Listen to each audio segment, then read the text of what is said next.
Back! Hi, everyone. Did you miss us? We've grown our week mini bong. Welcome to the Scrapyard. I'm your host, BC. I'm Aladar. The Savage. And I'm Solo Jones, back in the saddle. Like I said, ask, did y'all miss us? Because we missed you. Also, look, guys, this is actually kind of an update, if you think about it. I was going to say, is this where we insert the Ghostbusters 2 We're Back montage? No, but I can definitely say after the next two episodes, people aren't going to miss us for anything. Yeah, probably. So, with that said, the time has come to do figure appreciation of the week, because we're going to get this out of the way. Because the fucking moment we get into this topic, we're going to have some fun. The gloves are coming off. So with that stated, since it's a whole new year and it's been a while since we've been on, I'm going to go ahead and have Savage go first. So I'm starting off the year strong. Okay, fine. Entry grade new Gundam. Okay. Great fucking kit. Where's his fin funnels? There. You have to get the high grade to get those, if I'm not mistaken. Okay. Excuse me. So next up is Solo Jones. Well, it was swapped to Savadar. It's Solo Dar. Anyway. Keeping in line with what today's topic is going to be, my appreciation is Transformers Armada Hotshot. Simply because he is that thing that you updated collectors seem to hate. He's fun. Aladar. That's all I'm saying. I won't hesitate to kick you off the episode. I think that's what he wants. He does want that. All anyway, right, Solo, you're next. I think I'm going to go. I don't know if you can see that very well, but I'm going to go for one of my first purchases of this year. Ooh. And that is the Studio Series Buzzworthy Bumblebee Nest Ratchet. Very nice. That looks good. It's this existing Studio Series Ratchet, but now in a gray nest deco from the Battle of Chicago. He's a little hard to see, but he does look nice. Yeah, I think it's the lighting, but because he's mostly grays and blacks to fit in with that whole nest. Yeah. Thing. You know, just to compare, in the words of Pixel Dan, it's comparison time. And you see how both Bone Crusher and Ratchet are that same gray plastic. Also, Bone Crusher is an Autobot in that? No, he's just disguised as an Autobot. Oh, okay. All right, fair enough. I mean, I don't know if you can see it that well, but there is actually a All Hail Megatron written on this panel here. Yeah, we cannot see that for the life of us. Yeah, nah. It was literally 4L. It was literally 4LL 4HIL M397 47RON, aka All Hail Megatron. Clever. And UBC. Hi. How you guys doing? So, my figure appreciation of the week is very special because this, my friends, is a true king of a kit. Oh. Real grade Goldie Mard. Oh. Good old hammer. So, yeah, for those who don't know, I am a huge Brave fan. And I just recently finished building Goldie Mard here. And while I do definitely like Gal Gaigar a lot, I like Goldie Mark just a tad bit more for some strange reason. Like, I don't know. There's something about real Grey Goldie Mark that just does it for me. It really. Now, I know this is early to tell, BC, but is he? The question is, how high is Goldie Mark going to rank on the yearly list? I will confirm this right now. He is in the running. Oh. Might I offer a theory as to why he does it for you? Bearing in mind he turns into something totally different, it's the fact that he looks like fucking Wedge. Wrong. It's the fact that I'm a Gal Gadot fan. Yeah. Moving on, though. He transforms into a truck, and he's a freaking hammer. He actually folds up into a tank. Sorry, yeah, he's a tank and a hammer, and he's got a big-ass hammer. But moving along into the actual topic of the episode, the juicy fuckfest it's going to be. So, in case you didn't already read the title, Fandoms, we need to talk. Yeah, we do. We can't forget about you, though, Mebius. Welcome back, buddy. Woo! Look, Also, this drink's for you, buddy. Welcome back. Yes, welcome back and nice choice. Big Arts Kamen Rider Kiva. That's the Shinkocho Seiho one, right? Anyway, so going back to what I was trying to say, in case people didn't already read the title for this episode, Fandoms, we need to talk. Now, here's the thing. It is no surprise that everybody has their preferences. And everybody prefers to do one thing their way while another chooses to do things their way. It's all fun. It's all fine. I draw the line when you want to use your preferences as a means to redirect somebody else's choices on what they should be into or what they should be doing or what they could be doing or what they should be spending their money on. There is, like, this is the more lighthearted side of this conversation. And the entire reason why I say this is because this is literally just me talking money. Money can be spent however we so choose when it comes to our hobbies. But there are things that we desperately need in our lives. For instance, we need a roof over our heads. We need food in our bellies. Food in our bellies.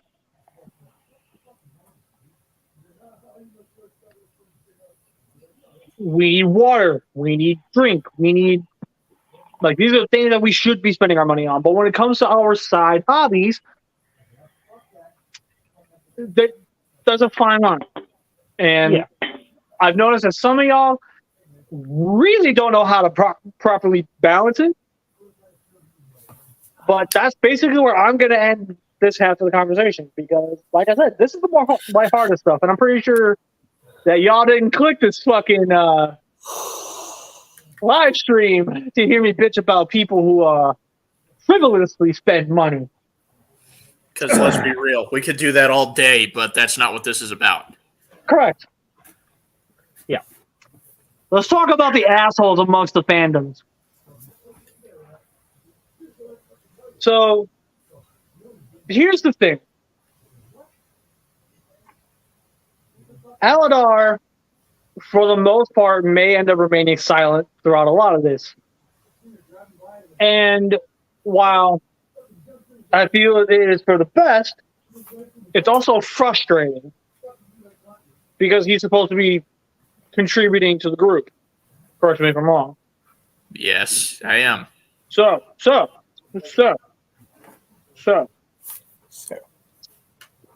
Explain to me precisely why he is unable to really join in with the rest of the group, entirely because of the fact that this is a topic that genuinely grinds people's gears as a whole.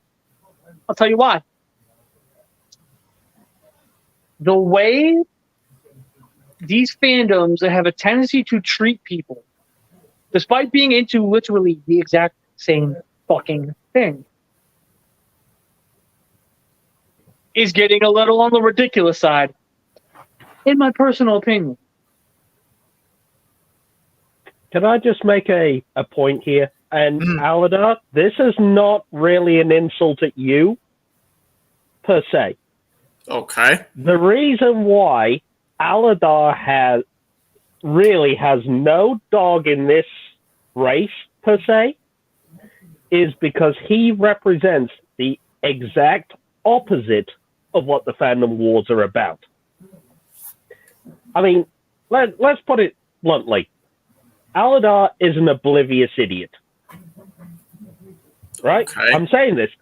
And I'm saying this in a positive way. I mean, he's not throwing, while people are, while some people are arguing that the legacy Hot Shots yellow is the wrong shade compared to the vintage Armada toy, you have Aladar sat there in his bedroom shooting himself in the eyeball with the missile launcher. But I mean, at the end of the day, this fandom war doesn't factor into him. He buys it because he wants it, he enjoys it, and he's sat wherever he is, whether it's in the car or on the living room sofa or in his bedroom, playing with the toy and enjoying it. To make a good Oh, sorry, go ahead. I was going to make an example about something. While this is more of a want, I didn't exactly need this, but was it a worthy want? You tell me. Mm-hmm. But what do you guys think to my point about Aladar being the correct idiot? You're on the right track. You see, it doesn't matter whether it's people arguing whether the vintage, Hot Shot is the same yellow as the Legacy, or whether, the green on Tommy's uniform is the correct shade of green for the US or Sentai footage, or whatever. There are people that just buy it because they want it, they like it, and they enjoy it. And they can look past superficial flaws. To piggyback off of that, as long as he looks like Hot Shot, right? Like this. Yeah. Is fine with me. Yeah. But, that's the point I was making. You do not care whether Legacy Hot Shots is the exact same shade of yellow or red or whatever to the original toy.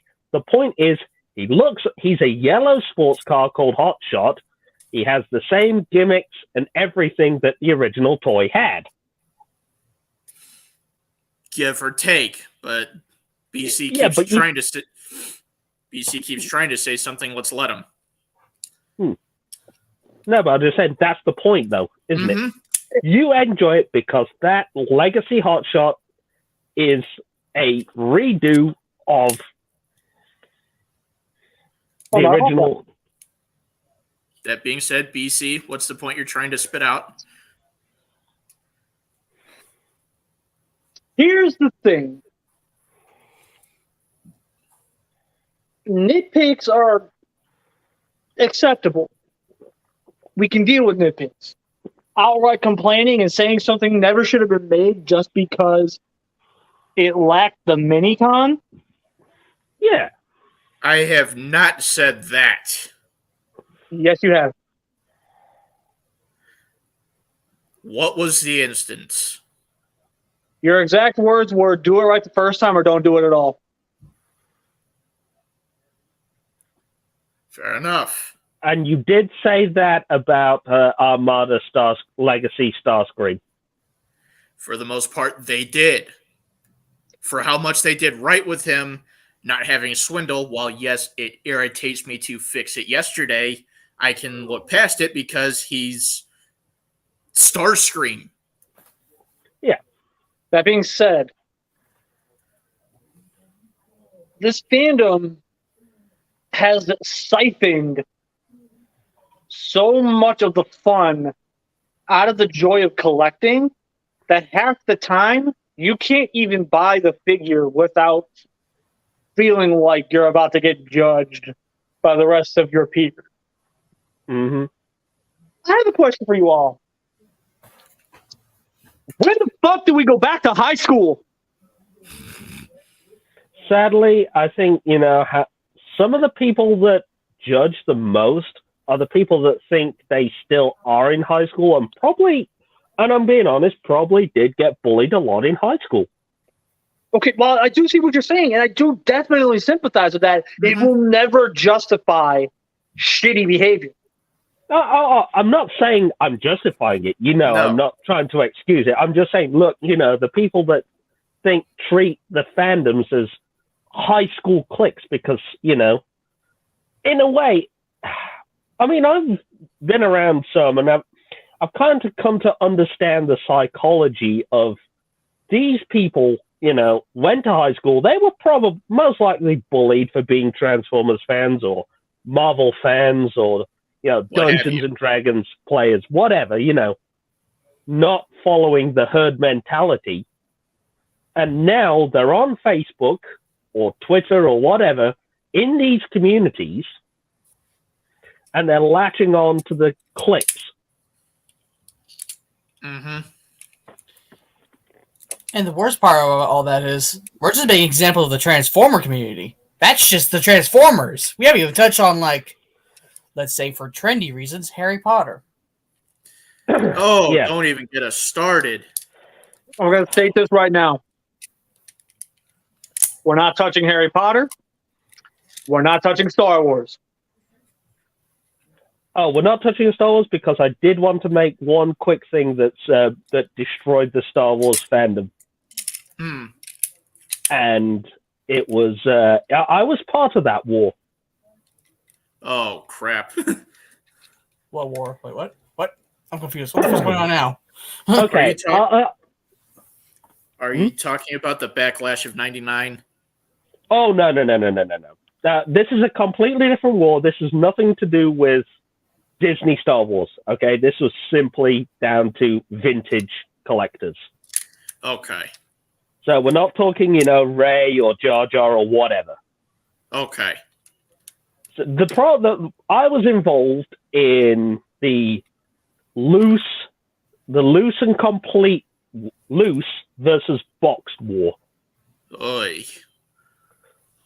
Right. One of the things that started the war, right, was people who bought up cheap carded vintage Star Wars figures or box Star Wars vehicles and would open them. Like this. Yeah, open them for display. They considered the first way, the 1980s toys to be vintage, not the moderns, not the Hasbro stuff. Someone would be like, oh, I've just bought this box Millennium Falcon off eBay for $50. It's complete. It's in its box. I've opened it. I'm playing with it. And then the box collectors would start screaming and shouting and going, no, you cannot do that. If a figure is mint on card, it must stay mint on card. Don't you understand its value? And I was like, dude, I've just spent my money on a product, right? It's mine to do with what I want to do with it. You know what I mean? If I want to buy a boxed Millennium Falcon from the Empire Strikes Back collection in 1980 and burn that soak that motherfucker in a can of petrol and burn it in front of you guys, I can do that, and I will do it. You understand what I'm saying? I think And you then should stop. I'm going to cut you off here. I think you should stop. No, but then came the other part of the war. The other part of the war. That I sided with what I consider the right side. You know, with 3D printing, right, means that we can now recreate, accessories that are missing, right, or print parts that would expand the figures. Shit right? like that. And the thing is, the vintage Star Wars collectors hated it, and I mean full-on hated it, because it brought down the value of, vintage accessories. Because why would somebody pay, $50 for a, vintage lightsaber for their Darth Vader figure when they could just buy a 3D printed one for a couple of dollars to complete their action figure, or a blaster? You know what I mean? One thing I'm going to say right now is, get out of my head. I was thought of those exact two fucking things. Why? Get out of my head! No, but it's still a case of. But I sided with, like, dude, I don't care about repro parts. If I want a complete vintage Stormtrooper and I buy a repro blaster, I'm going to buy the repro blaster. I don't care. I mean, the most common argument is, oh, but what if somebody gets ripped off when it gets sold? Why would I give a fuck? I literally don't care. Then who cares? Yeah. That was literally it. Sidious, we're going to need you to accelerate Order 66, please. Thank you. But you understand, that's my point when it came to Star Wars. I sided with the fact that if you're not just Star Wars, but vintage toy collectors, I say, if you want to open them, open the fuck out of them. You know what I mean? Where the fuck did that come from? This thing? Yeah, it's just like, also you just whipped out. I was like, we're just gonna let that shit slide. We're just gonna ignore that. No. I wasn't about to let that slide because I actually had a fucking response to it. Go on. You do realize it's gonna take a while because he's still waiting on that order of soup, right? I don't give a damn about his fucking soup. That's the point I was making. I was on the side of, I don't care if people want to open vintage toys or buy vintage toys to open them, and I don't care if people 3D print or make resin or whatever parts for their action figures that they're missing, or to upgrade them. In the vein of that, who gives a fuck about value? It's all subjective. Because the thing is, and I'm being honest, a lot of the vintage toy collectors in the UK only see value in toys. You know what I mean? I want to say this because let me just say this. I want to say this because it just popped in my head because of your example of devaluing the like say the Darth Vader lightsaber, that your Vader's missing accessory. You're devaluing the item. Bitch, I just made it cheaper for you to buy. Go away. What are you complaining about? Yeah.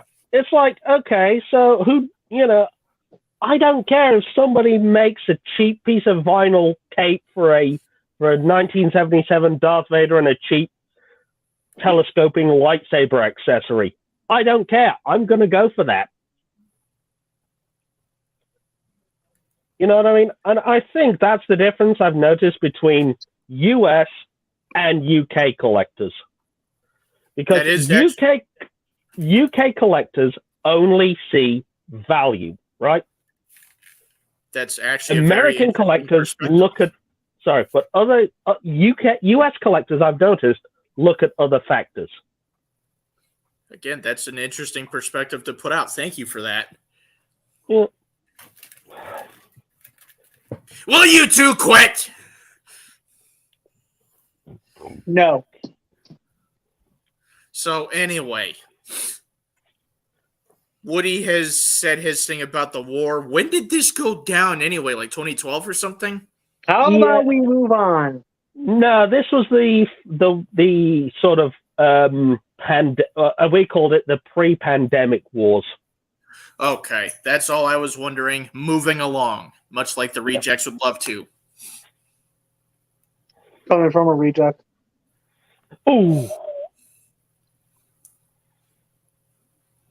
And a band of rejects. Look, all I got to say is Tyson Ritter still has it. That being said, moving along. Yep. Hold on. Move along. Move along. Mm-hmm. Oh, wait. No. All I'm going to say is after hearing that, next week is going to be so much fun. But BC, you were trying to make the point of why I'm probably going to be mostly silent. And it's entirely because of the fact that he can't even really enjoy this fandom, much like everybody else can. And the reason why, quite simply, is because of you fuckers. It has reached the point. Shut it. It has reached the point where Aladar feels the need to fight in a war that isn't here. Why do you think that is? It's because everybody feels so entitled to get exactly what they want at the retail level. But the moment they start inching a little bit closer, they want more. They want it to be picture perfect. In regards to the Transformers fandom, you want that 1-for-1 accuracy? Spend the fucking money and buy the goddamn masterpiece. I cannot begin to fucking describe how idiotic you people sound. Every single time it has been brought up that, at the retail level, they gotta look exactly like what they used to. No, they don't. If it's a retail product, it is a retail budget. That release at retail. It don't look anywhere near what he looked like in the show. Yep. Guess what? To this day, people still love that fucking toy. Look at this. See, look at this here. Look at how he plays with it. Look at how he plays with it. Look at how much he's doing it. See? Look at this. Look at this. Look at this. Hasbro, free advertising right here. Give it in.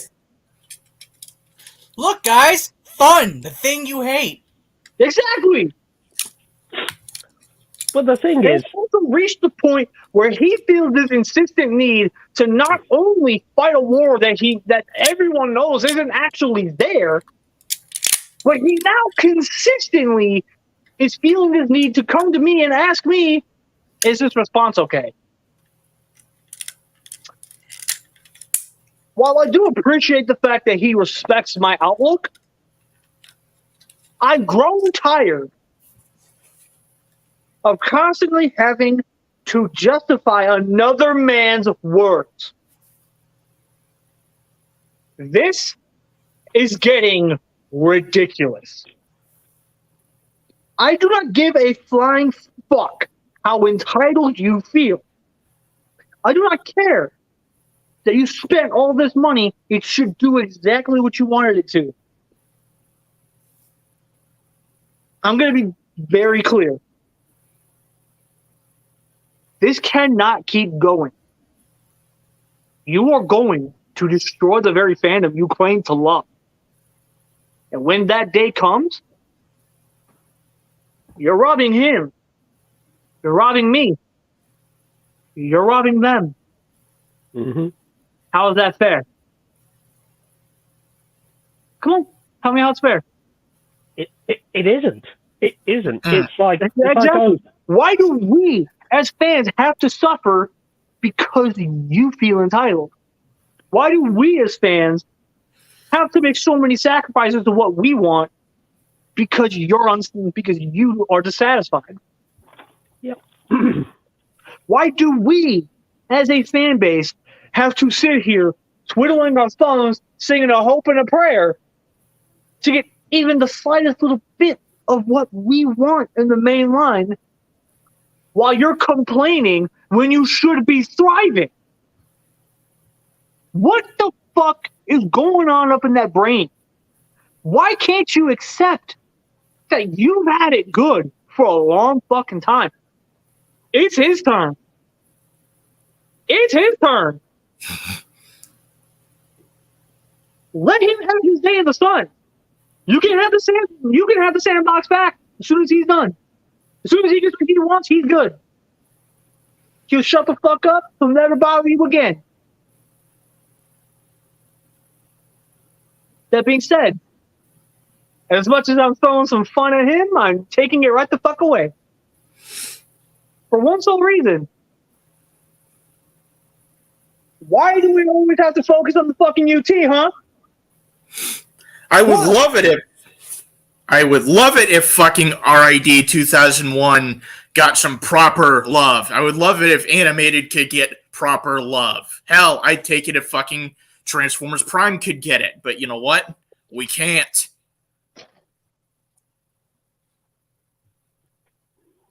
Aldar? Yes? See, I'll admit to being wrong about something. I thought for the longest time Hasbro was the one shoving the, I'm still going to call them that, assimilation bullshit down our throat.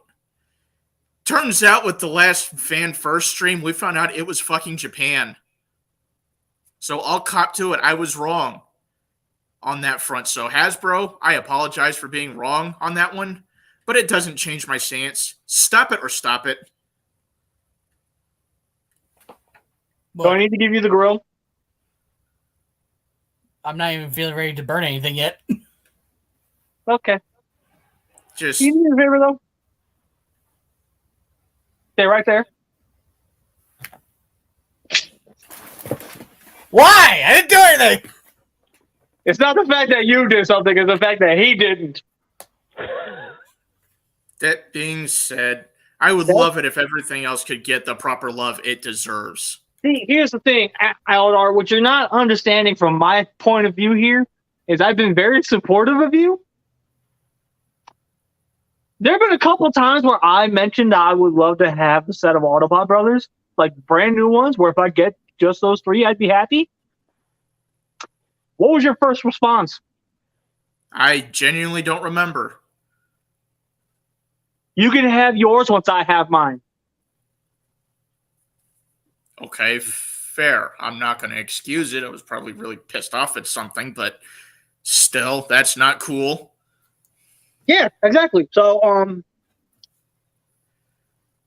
if I'm going to burn the fandoms, I'm going to burn everybody, including myself. Even I have to admit, I've had some time where I complained because something wasn't exactly the way I wanted it.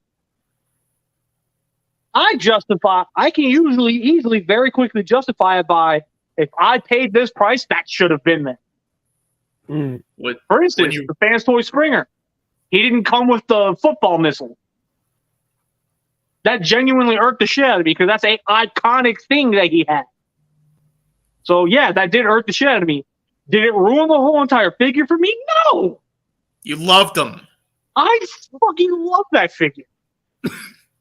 So with that being stated,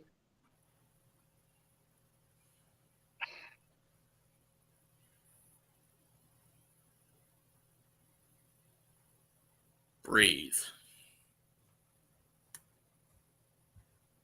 Transformers fans as a whole, y'all need to get a fucking grip. Mm-hmm. I'm getting sick and tired of the fandom tearing each other apart over toys. Because now I have to face the aftermath of it every single day. And let me tell you, it's not been fun, it's not been easy, and it's tested my patience. Mm-hmm. Fuckers have made me extremely bitter. to a point where I literally have to force him to enjoy the toy. Am I his father? No. So why the fuck do I have to act like it? Exactly. Do better. Moving on for Transformers, unless one of you has something to say.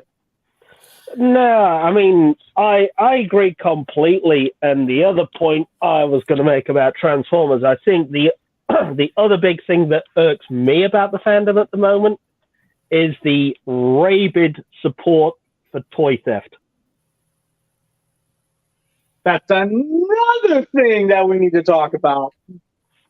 So, All I'm going to say is we know who they are. I'm not going to name any names, but we know who they are in the fandom. And I mean, I preferred the days. Sorry, go on.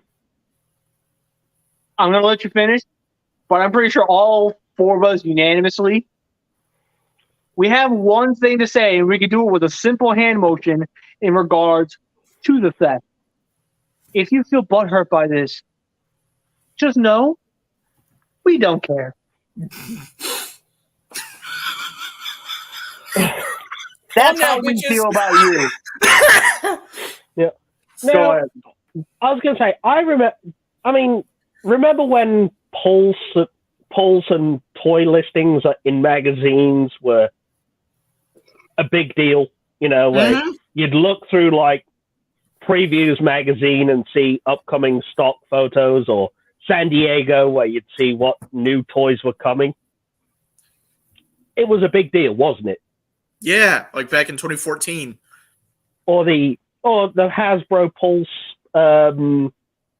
live streams where they'd show off new toys, like when we first saw Power of the Prime's Predator King. That was a big fucking deal. I remember that.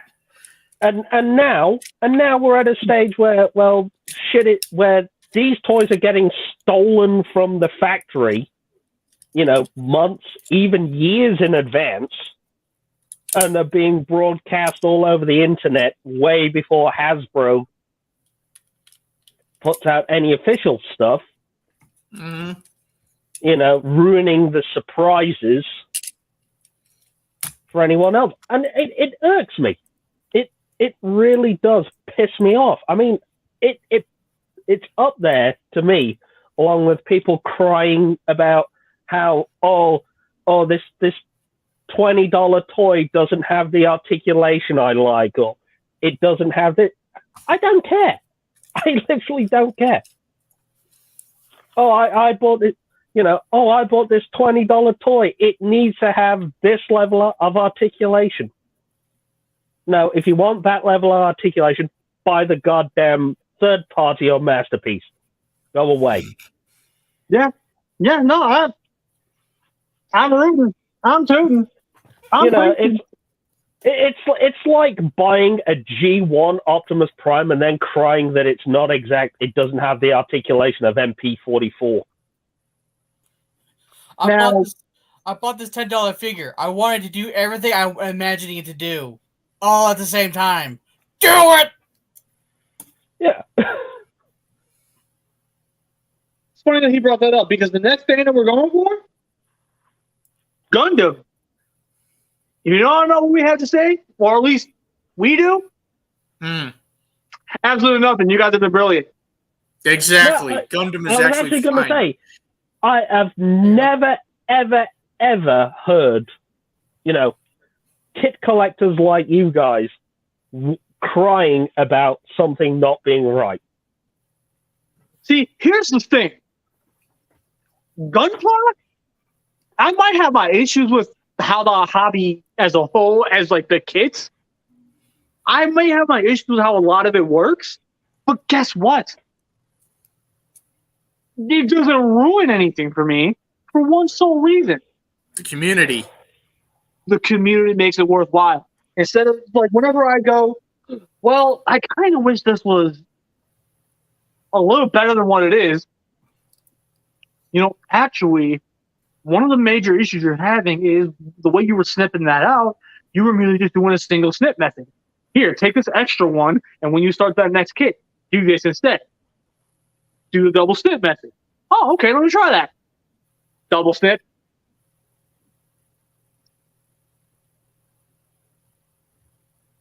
Yeah. And on top of it, the thing is, what I've noticed about Gunpla as well, people understand what they're getting for the kit they buy. If you buy an entry grade, you know what you're getting. You know, if you buy a high grade, you know what you're getting, what it is capable of.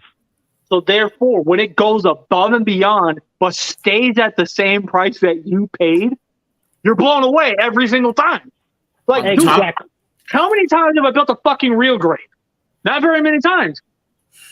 First couple times, I wasn't exactly jazzed over it. One of the greatest kits I've ever fucking built. On top of that, something BC has been preaching ever since trying to get me into it, Gunpla is freedom. Yeah. You don't like the way a specific kit looks? Customize it. Do whatever you want with it. There's nothing holding you back. All I'm going to say is, take this for example, right? The Airfix 172nd Spitfire. If you've built these, right, you know what you're getting out of the box, right? You know what you're getting. There's plenty of stuff. You never hear anyone complain about this kind of stuff. You know, you buy it, you know what you're getting in for, you know what it can do, you know what it can't do. There are plenty of options out there for people who want to improve on it, whether it's a new decal sheet, brass parts, that sort of thing. You can buy upgrade kits.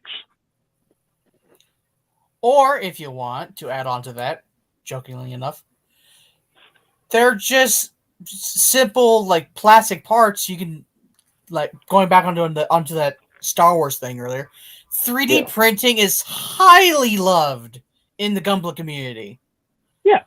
So much so that it's almost a literal art. Yeah. Oh, yeah. No, you see some of this shit they do? I don't think you people truly understand the kind of things Alex and I have seen. We have seen 3D printers take something like this and turn it into a literal masterpiece. And all they did was 3D print this to where it's mirrored. So it would bolt onto the other arm, and it could have both of those shields in a dual fashion, and they painted the whole thing black. It's beautiful. And that's where it is. That's where it's at. Or I have seen a diorama of someone had made of a Unicorn Gundam. Basically, the way the diorama looked like one of those photos where it looks like something is basically being returned to nature. You just see the Unicorn Gundam just looking like it's trying to reach out and escape, but it can't because it's like, power cells died or whatever. But it's rusting. But it's like rusting away and like returning to nature while its like legs are still standing in the ocean. That shit. Oh my god! And that was just a normal high grade, I think, too. That was just a high grade. Exactly. The fucking amount of things you can do with the cheapest possible kit. It is astonishing. So, seriously, Gundam fans, y'all look good with us. Matter of fact, everybody. This is why model builders are a completely different breed to toy collectors. Yeah, like I said, whether it's like, the Airfix Spitfires or the Gundam or whatever, or even the Flame Toys Transformers, they're doing stuff with them that, toy collectors could only dream of. And I have Flame Toys Starscream. He's fantastic. And the thing is, they don't complain. They understand what they're capable. They understand what they're getting for the price point, what it can do, what it can't do, and they work around that. The only possibility of a complaint is like, oh shit, the runner I got that's supposed to have the yellow crown V on his head, the crown V on it kind of broke. So is it okay if I ask for a new runner that has it? And the best part, they are so willingly able to send you that runner with that piece. Exactly. Go so on. I have a funny story for you guys. So I have 2 Flame Toy Starscreams. This is because my first time building him, I lost a piece. I lost one of the polycaps for his elbows. I go and get a replacement to redo the build and restore my honor as a Starscream fan from Rhinos. And it turns out that the kneecap is missing from the kit entirely. So I can rely on the other one I built to replace parts on the current one, because that's basically what that's meant for. If you get a kit that you lose a part to, but you still finish the build, you can replace him and still use that one as a means of salvaging. It is like the wonders that can happen because of that. Or it's like kit builders have realized, you know what, this shit happens from time to time. Parts get misassembled, parts don't, people miss parts on the runners, runners go, someone at the factory forgets to put a runner in, or someone doubles up on runners. Shit like that happens. Right? I mean, how many times have you bought a Gundam kit, for example, and there's been 2 runner Bs instead of a runner C? I've never had that happen. I haven't had that happen myself, but I've heard the horror stories, and let me tell you, people were fun. But you can contact. But you can contact.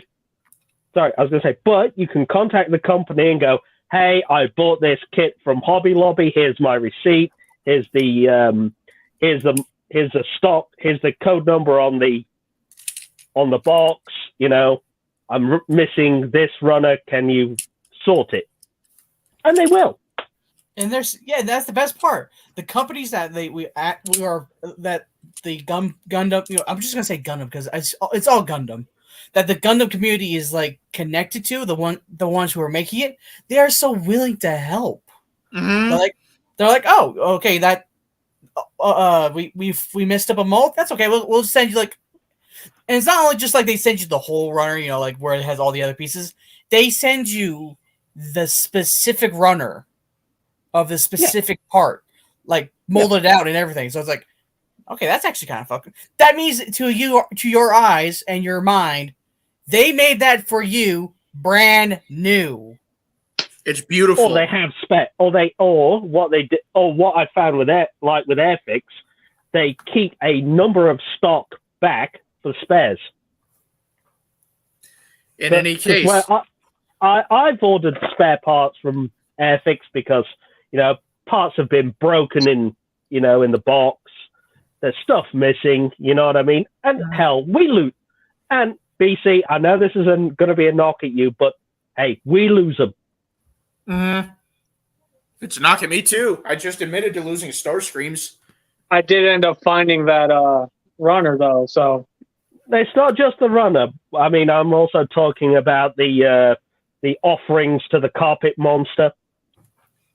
Every time a part shoots off when you're snipping. Or you drop a piece while you're trying to assemble it and it disappears into the carpet. Oh, great. He shot himself.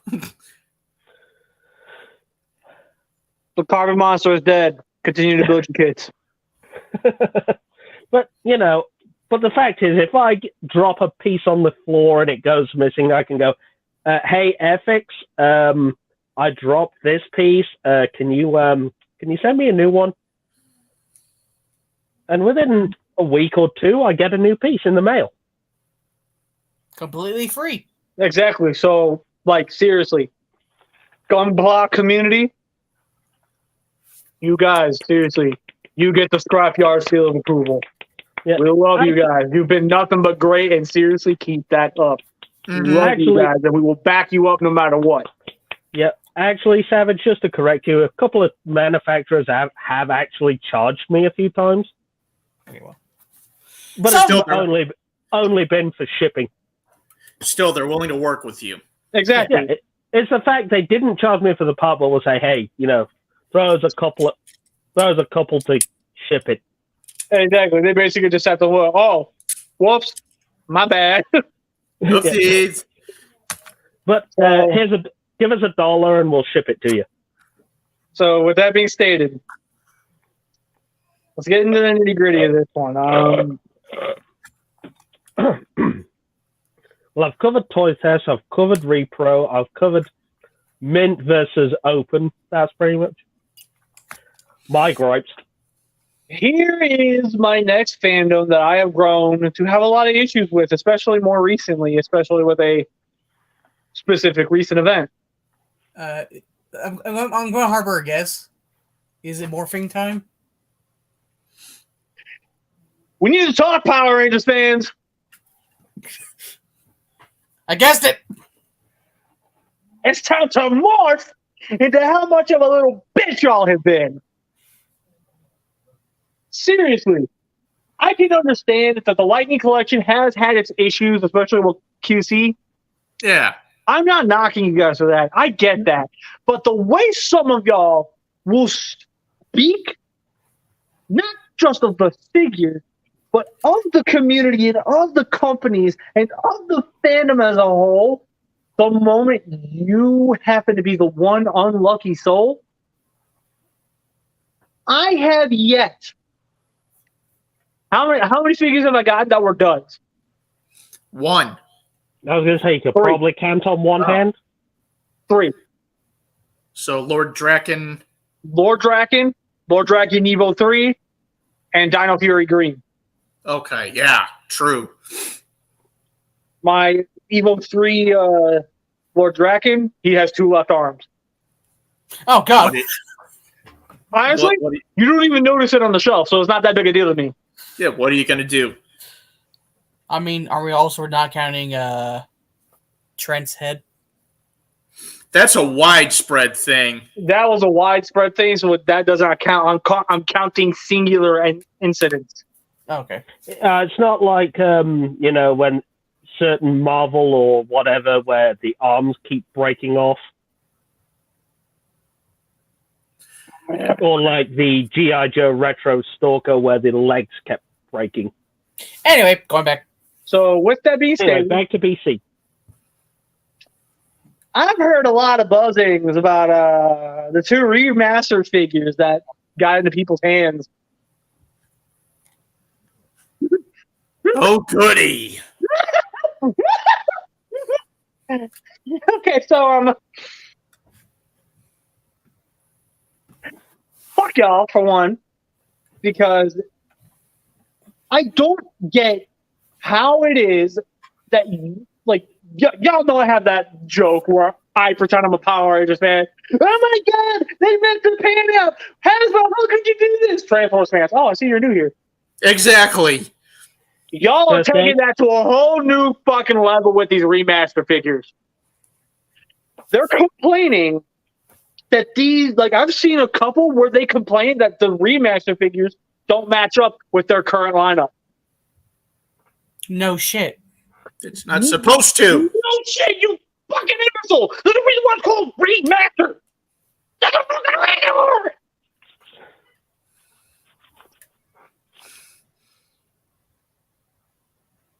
While yes, we do have a leaking problem as well, it's nowhere near as bad as Transformers.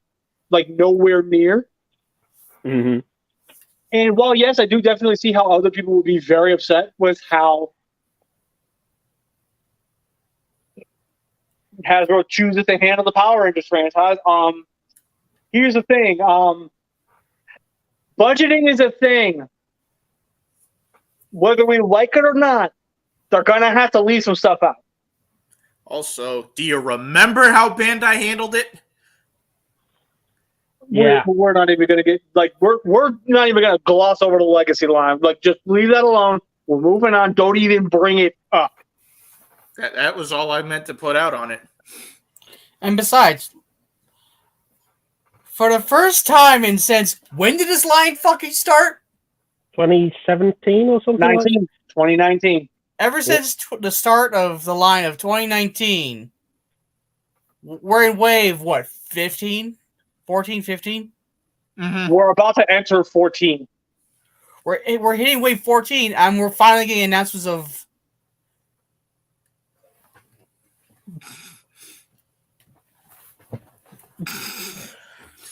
We're finally getting announcements of light speed...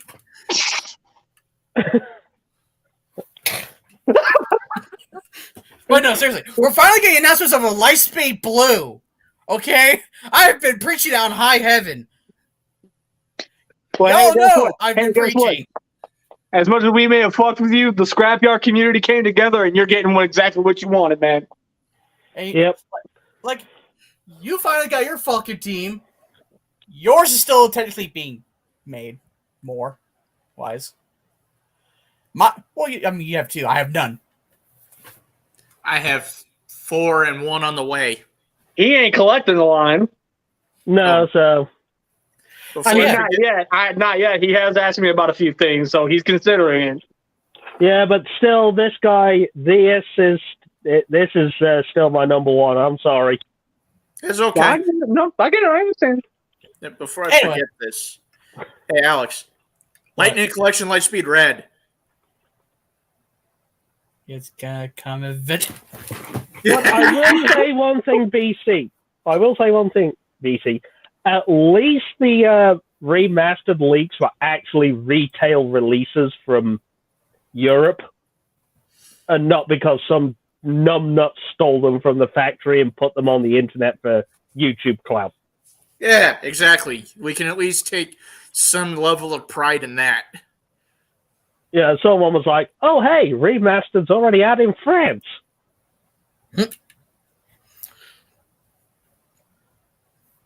But, So with that being but the stated- thing is, though, right? I will say the improvements to remastered look amazing. I mean, the fact we've got Billy with removable glasses and handheld morphers. Also, to come back and make a rebuttal towards Aladar, Lightning Collection Zeltrax. Anyway, Wait. Hang on. You forgot to mention Mystic Force. well, I had to hit him on his home turf, just like Lightning Collection else is not going to be a thing, probably. Well, then again, there's also the Lightning Collection 95 movie suits.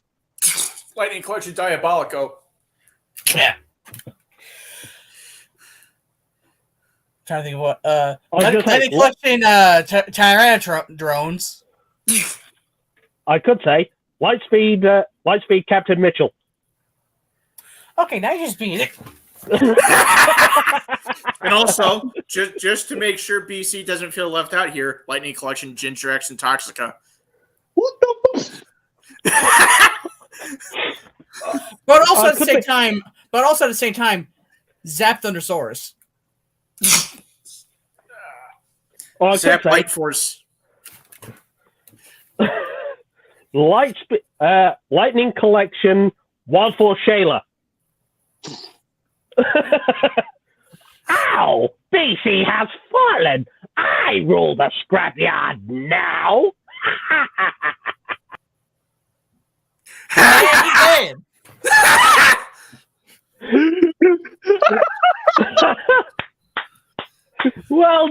Well done.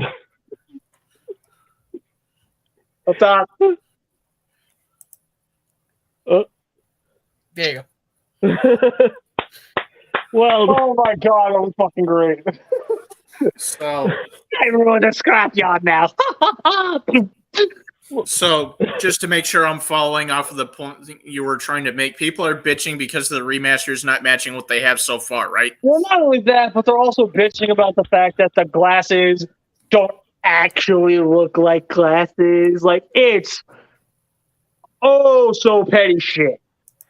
Can Like, look, I'm with you guys when you get a figure in the mail and the head's falling off. I'm with you guys when you get a figure in the mail and it's split in half before you even got it out of the box. I'm with you guys when the figure did not come with any of the accessories or has duplicates of all the accessories. That's all fair and understandable. But if Or you're pissing and fucking moaning over petty bullshit like not properly shaped glasses, or the civilian head not looking one-to-one to the actual actor, shut up. Yeah. So, I mean, hell, we'd love to go back to 1993 and 3D scan David Yo's face, but hey, we don't have access to a fucking time machine. they don't make those in DeLoreans yet. Now, BC knows I've been chomping at the bit to go off on something. Is now the time, or should it wait? Well, Are you going to be able to say it peacefully? I am going to do my damnedest. That's the best I can say. Then you're going to have to sit on that one. Because unless you're going to remain peaceful the entire time throughout and actually keep the same level of energy as us, I'm going to have to say no. oh, Then you address it, so at least it's not left for the viewers to wonder. Then shoot me a quick little reminder so that I can get to it as soon as I'm done with this little bit. So we know that the Master Morpher is coming now. mm-hmm. And for those of you who are excited, I'm happy for you. All I'm going to say is, I'm excited too. Don't let that be a fucking Haslat. Do not let that be a PulseCon exclusive. Do not let that be a PulseCon exclusive. Because Hasbro, if you do that, that's disrespecting JDF's name. Thing is, though, I think it will because they know it's going to be JDF, it's going to sell, and they're going to want the numbers. And the thing is, they know they can get more money off of it, especially on the secondary market, by saying, "Hey, look, it's a PulseCon exclusive." yeah, but the moment they do, a lot of people are going to start turning heads. Yeah, it's a JDF thing, but at the same time, that's a disrespecting a JDF thing. Oh, I'm fully on your side. I'm fully on your side. I know that it's going to be disrespectful to JDF.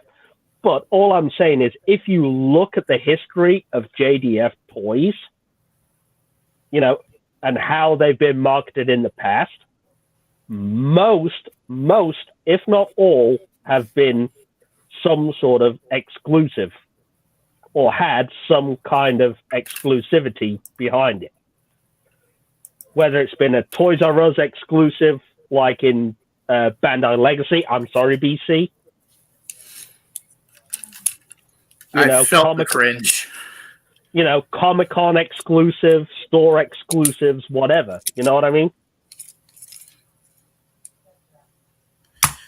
So, BC, I sent you the reminder.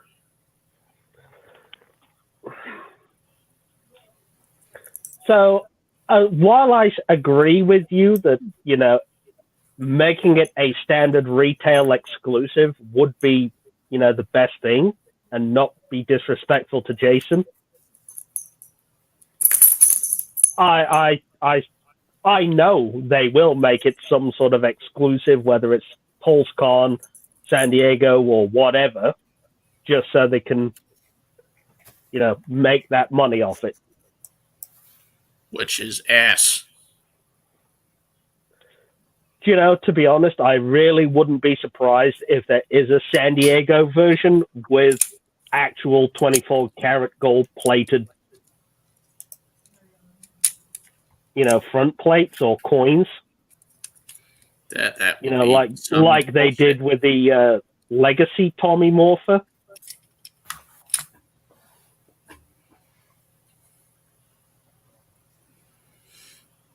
Enjoying your Goldie Mark there? I'll let you finish. No, just saying, because I had the Legacy Tommy Morpher. I had the standard UK Toys R Us edition, which had the metallic painted faceplates. Yeah. I mean, it was a nice, and to be fair, I preferred the Bandai antique weathered coins. I think it was just something. I think there was just something about them, the way they were painted. You know what I mean? Yeah. I've got the original Legacy Morpher, thank you, Savage, and that weathered look is fantastic. Yeah, I agree. I agree. But yeah, it's the same Morpher, makes the same noises, sadly.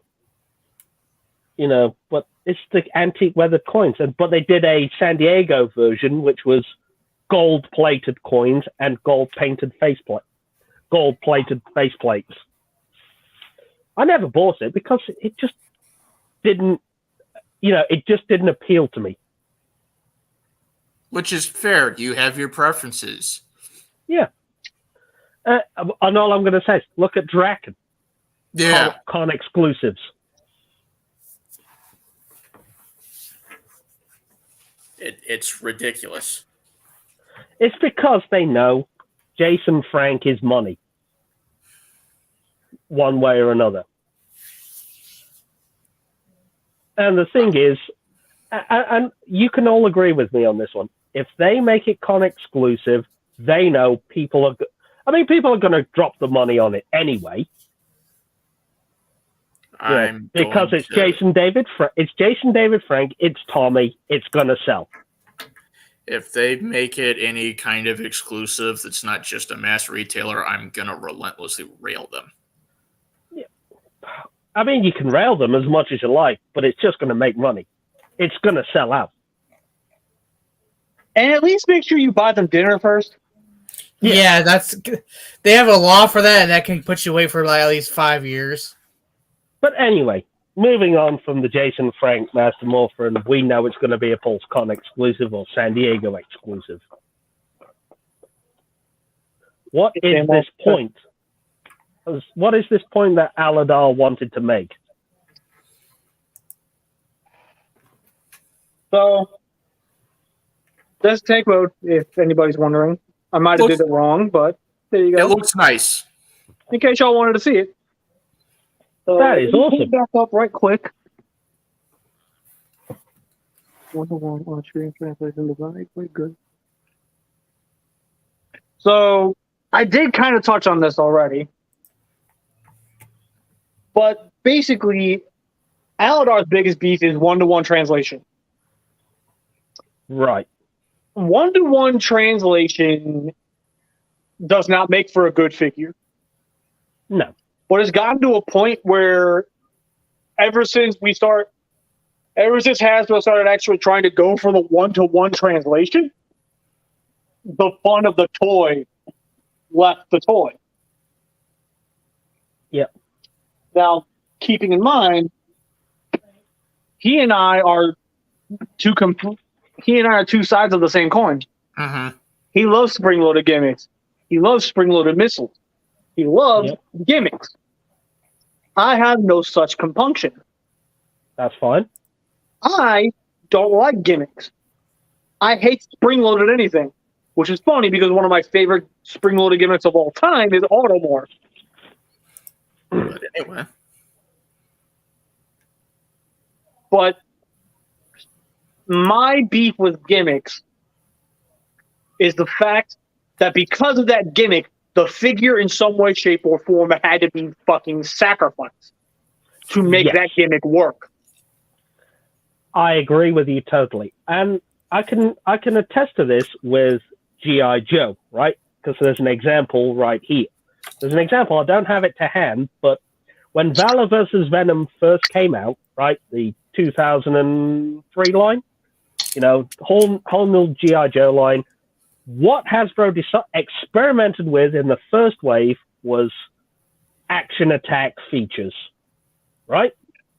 Which was basically that, right? Yeah, Duke came with a set of nunchucks. You pushed a button on his back, and he, flailed his arms and span the nunchucks. Sounds fun. Kamakura, the ninja, he had a magnet in his hand, and his hand was permanently in this position. You squeezed his leg and he, did a karate chop, but you could put the sword in such a way that it looked like he was drawing the sword. That sounds fun as hell. And sounds like a lot of sacrifices. Yeah, you had figures where you squeeze the legs and they did an action, or that you pushed a button on the back and they did an action, hence the term action attack. And the thing is, what do people like about G.I. Joe figures? Generic military guys that you can actually, do things with. They don't want, the thing about G.I. Joe is action features don't translate well. Do they? No, they don't. And I know I'm going to go back to Power Rangers, but, 95 did it right, when they did the Action Rangers, because it fit the theme. It didn't really change anything to the figures, when they did the karate chopping and karate kicking figures. You want to know a case where a gimmick wasn't all that intrusive on the figure itself, but it's still really cool? What? Where are you taking them? Yeah, I get that, because it's... and the thing is, the beauty of that is those ComTalk chips double as figure stands. Exactly. Like, there's one part of this I think I can say relatively peacefully. What? This is all reaching a point where I'm starting to resent people that harp on articulation, to the point of going back to, if you want the level that your precious expectations have, pay the premium price for like Figuarts and Masterpiece or something like that. Look, the Black Series Battle Droid does not have to be as articulated as a human. As long as he can do the foldy up thingy, I'm happy. Just look at this. Look at this. This is, the Studio Series Bone Crusher, right? It's a great figure, yeah. It does have issues of its own, but I understand the limitations of articulation for what I think this is a deluxe, is it? Voyager. Okay, so he's got fairly, similar articulation to what a Voyager class can. Yeah, so they're both Voyager classes, these two. Ratchet is actually a deluxe. So, okay, but they stand exactly the same height, so... We're not getting into that. But at the end of the day, they are what I would consider a deluxe class figure. So you're getting the articulation of what you'd expect for a deluxe class Studio Series toy. Mm-hmm. And the thing is, the other thing as well about Transformers articulation, and I think you'll all agree on this, the articulation has to work with the transformation. Exactly.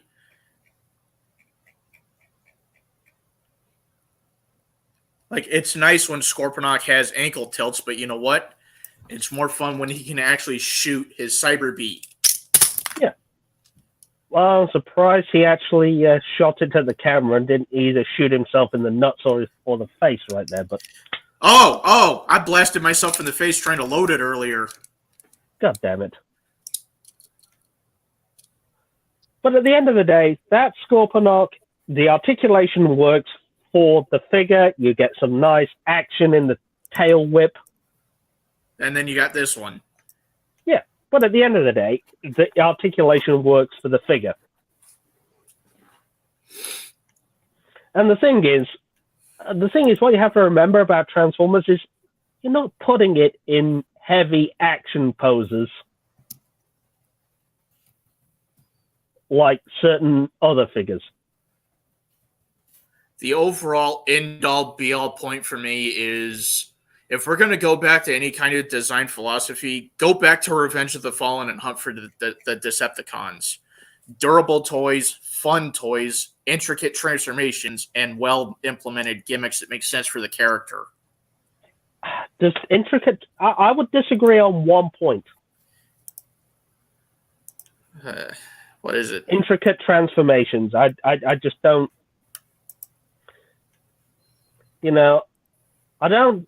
I'm one of those people that thinks, having to study and fuck about with a Transformers toy to work out how it transforms should not be a thing. It should be simple and intuitive.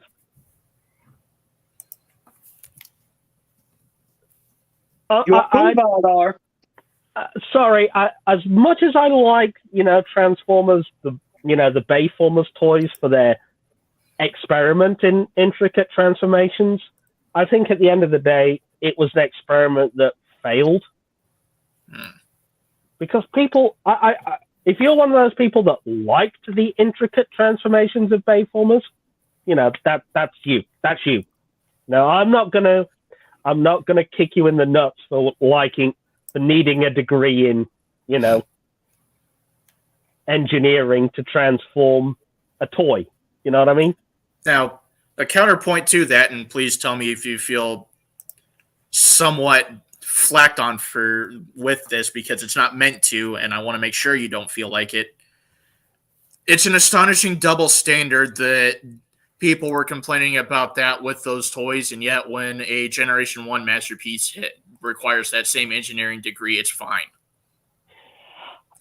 But the thing is, I think it's the point and counterpoint is that you are paying, say, $200 for a masterpiece Star Saber, right? So the complexity in what I'm trying to say is it's the complexity of engineering. You know what I mean? If you're paying for a $200 engineered toy, right? A toy that's engineered to be at a $200 price point, you expect some level of complexity involved. Like, for example, my masterpiece, Optimus Prime. But compared to a $20, just using this asshole for an example, he's a $20 toy. The idea is masterpiece level transformation for a $20 toy. Nah. While you do have a fair point there, that I'd also like to throw in MP10. He was relatively simple for his price point, especially if you did the import. My uncle had to pay like $400 to get me mine, and I wound up having to sell him. But anyway, he was relatively simple for his price point, and he was still well loved, and there was no double standard at that point. Well, yeah, but the thing is, MP10 was that benchmark test. You know what I mean? He was a good figure. He was well detailed, and he transformed simply. But all I'm going to say is I'm pointing at BC right now, right? Look at that goddamn Goldie-Mog, right? How much did you pay for that Goldie-Mog? No, well, he's what, a $40 toy? It's a $40 kit. He's a $40 figure, but the transformation on that Goldie-Mog is simple and intuitive for that $40 price point.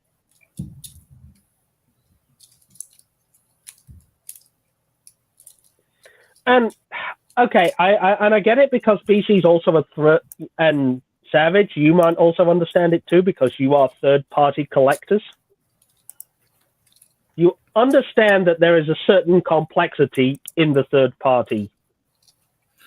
There's a lot of things in the third party of any form of The major difference as to why third party can get away with a lot more than even a standard masterpiece can, the budgets are different. Yeah, but I mean, even his Bad Cube Huffer. Pipes. He has pipes. Yeah, his pipes. His pipes transforms in a very complex way, right? While you're waiting for a response, I've actually got somewhat of a taste of third-party engineering because when he had a bunch of them, BC was cool enough to let me mess with some of his Fans Toys figures. I own a third-party MP-style Generation 1 Jazz, and I had for a while, thanks to BC, a third-party MP-style Gears. And you got New Age. Understand that there is quite a lot of complex transformations and panel folding, even on that Legends class figure. Starscream is not too much of a panel former. He does actually do a little bit more of the shifting mass.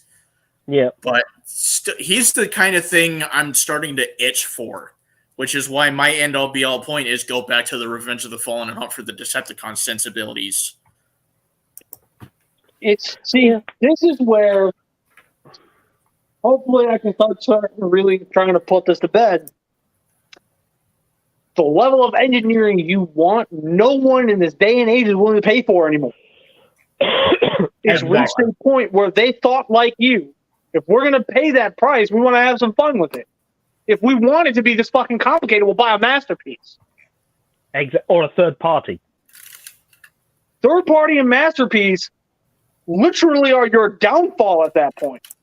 The fact that those exist, the moment Hasbro starts trying to compete with them, they have to sacrifice a whole hell of a lot more just to give you what you want. All I'm going to say, this is where you start. Sorry, too much at once. Go on, BC. I'm just going to stop before I really start digging into them. Now, all I'm going to say is Aladar and Savage BC, you might agree with me, you might disagree with me or not.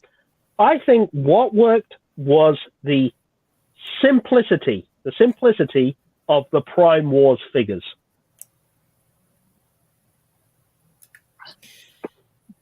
They were simple to a point, though. Like, they became all the same. They were like, they may as well have been clone troopers.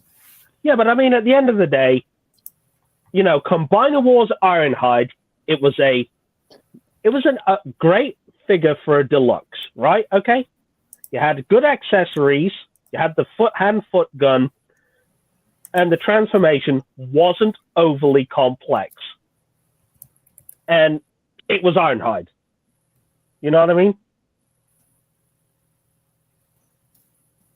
Oh, God, Bolt. Aladar, you farted and blamed Bolt. Nope, this is one of his. But you know what I mean? Even whether it was a deluxe, a Legends class, you know, or even up to Titan, the figures did the job. You know what I mean? Yeah, and like I do enjoy some level of simplistic transformations. You can see me messing with Hotshot here.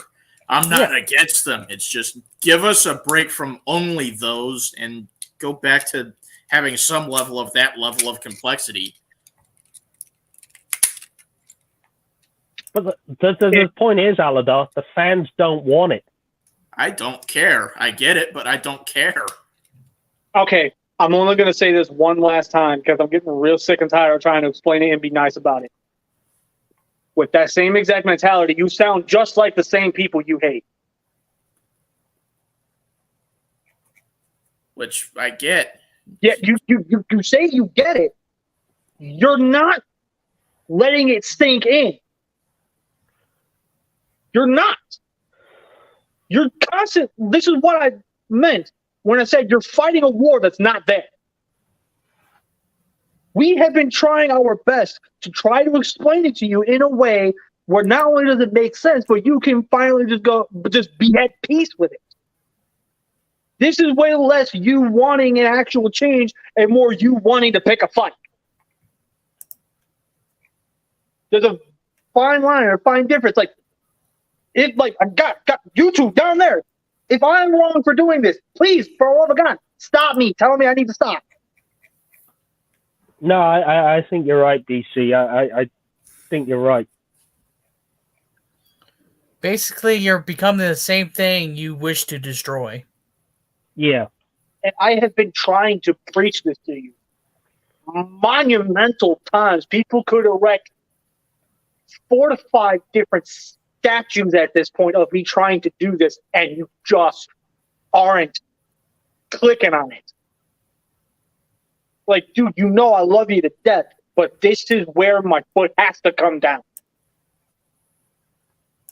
I keep telling everybody within the group. I keep telling everybody within the crew. The moment we catch something like this, we need to check it, correct? Correct. I'm checking you on it right now. Whether we're live or not, I'm going to check you on this. And you've been real good about actually just talking to me and asking me, hey, am I going about this the right way? That's perfectly fine. But right here, right now, my hand was forced.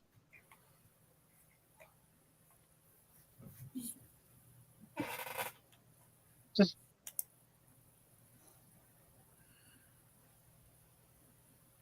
take a breath, BC. my point is, it comes down to the point of practice what you preach. I can only tell you to enjoy the toy so many times. I can only tell you that you're becoming the one thing you hate the most so many times. You can lead the horse to water, but you cannot make it drink.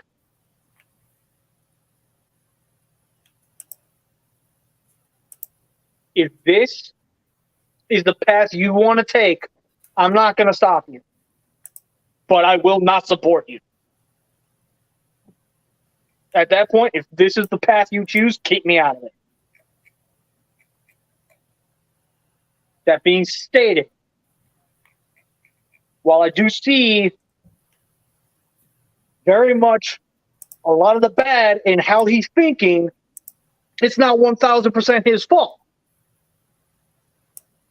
Because he is conditioned to be this way.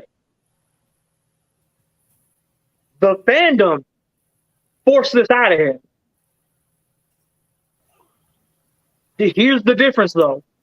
I cannot wrap my hands around them and shake them and be like, why the fuck can't you think straight? Yeah. I can't with him. Because And I'm let here. me tell you, exactly, you're physically there. But here's the fucking difference. If I shake them, I end up going to war that I don't want. I shake you is because I'm trying to shake this fucking mentality out of you. Just stop. Hi, Patrol. The last thing I'll say on any of it, fuck all of you fandoms up your asses, because I wouldn't be like this if you fuckers could just piss off for every once in a while. Either of you two have something to say to that? Yeah, I'm going to say, 1, enjoy the fucking toys, you assholes. 2, let people enjoy the toys how they want to. If they want to open up a mint-on card, double telescoping Luke Skywalker from 1976 that's worth, $200,000, let them. 3, as much as you cry and complain, third-party repro and all that shit is never going away. 4, stop stealing shit. Okay, I'm done. Savage? Just be kind. Shit like this should not even be happening. It's a fucking toy of a fake universe that we all just created and we shared. What's the point of doing all that for? Just to ruin it all? Simple as that. We all love Transformers. We all love Power Rangers. We love G.I. Joe. We love All of that. all of it. Marvel, DC, whatever. Whatever. Just stop going to the extreme. It doesn't need to be. It's all fake. You guys need to come back to reality and enjoy the content that's actually there. Granted, some content may not be enjoyable completely, but at least it's there. The more you keep stealing from the people that you care about, the more you keep bitching about the quality of the thing you just stole, which is hypocritical in all forms of matter, you're going to end up emotionless because you killed the entertainment out of what you're doing. And not only are you killing it for yourself, you're killing it for every single person around you. Well said, Alex. In fact, I'll piggyback off of that a little bit. I left the fandoms hoping I wouldn't turn into this, and I still did. That's how much the current landscape ruins things. Go back to just letting people be.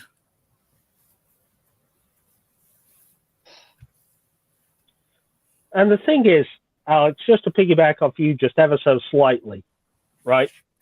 The people like that will never be satisfied.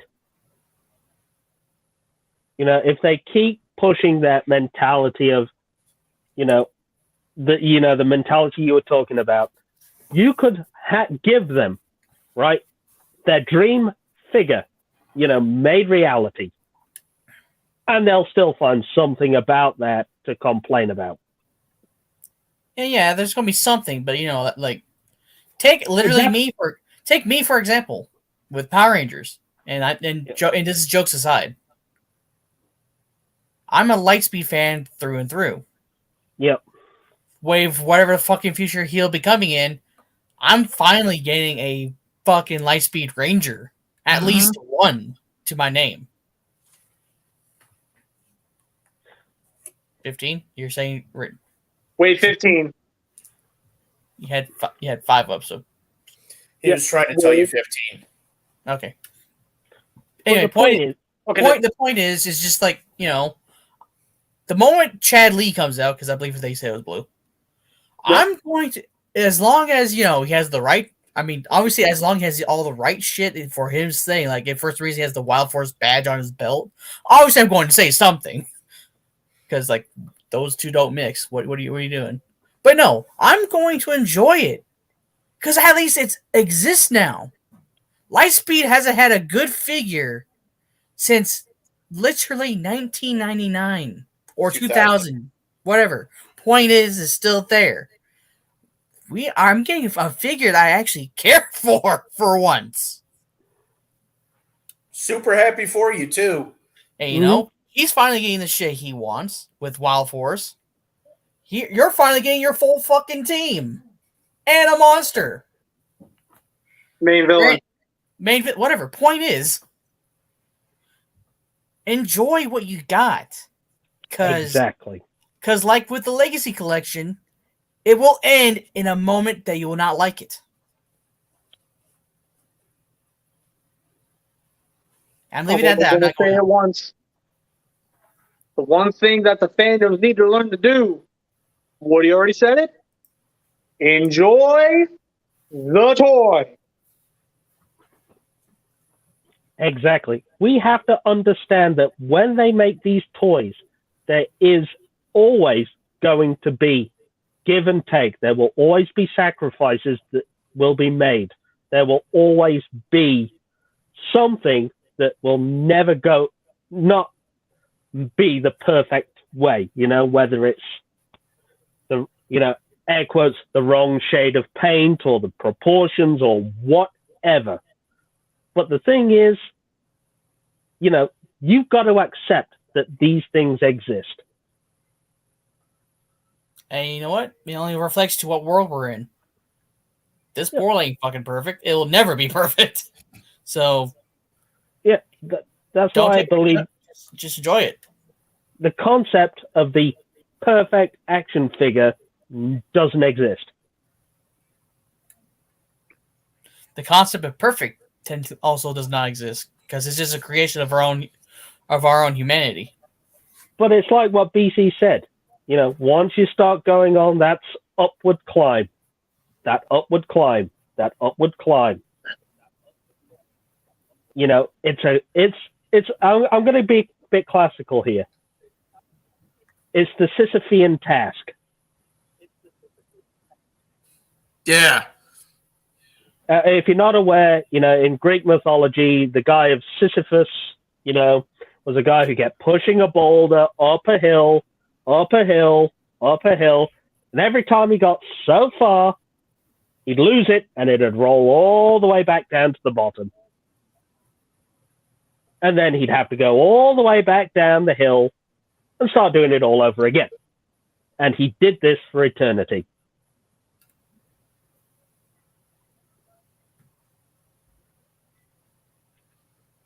Anyway, I'm going to do a quick pulse check real quick. Mebius, are you there? You still alive? Because I haven't seen you make a comment in some time now. You there, buddy? You haven't commented for almost over an hour now. You alive there, buddy? I was going to say, BC, is it time to ask the question? Depends on the question. Gee, BC, what are we going to talk about next week? Not that one. But I do have another one. Who missed this? Dun, dun, dun, dun, dun,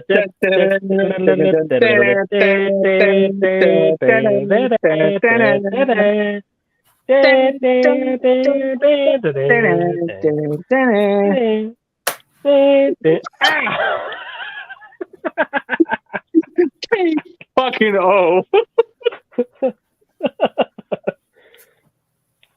You know what? That gave me an idea. That gave me an idea for a future episode.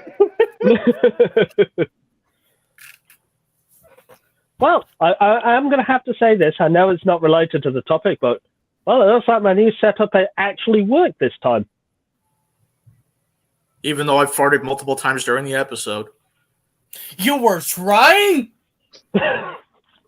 So he's basically been trying to murder my phone. Thank you, Aladar. It's fart proof. You're welcome. At least I now know that Samsung phones are fart proof. And The moment he says that. But I've actually learned the hard way. Acer laptops are not Aladar proof. Samsung phones are. What are you talking about? I'm on an Acer laptop right now, and she's holding up fine. Yeah, but you killed mine. Mine's an Acer too. Yeah, but at the end of the day, Aladar farted and killed mine. Remember that day? Remember that. Oh, look, all I'm going to say is, remember my first ever episode, and this asshole farted, and you guys heard my Acer laptop scream in agony? That was awesome. Yeah. But now I just realized something here. Think about this. Mine isn't affected. His isn't affected. I think he's targeting the British demographic. No. He killed two of my laptops with a fart, and he made my current Acer laptop scream in pain. It got relapsed memory from the other two dying. I was in a podcast with him once. He farted and the thing crashed.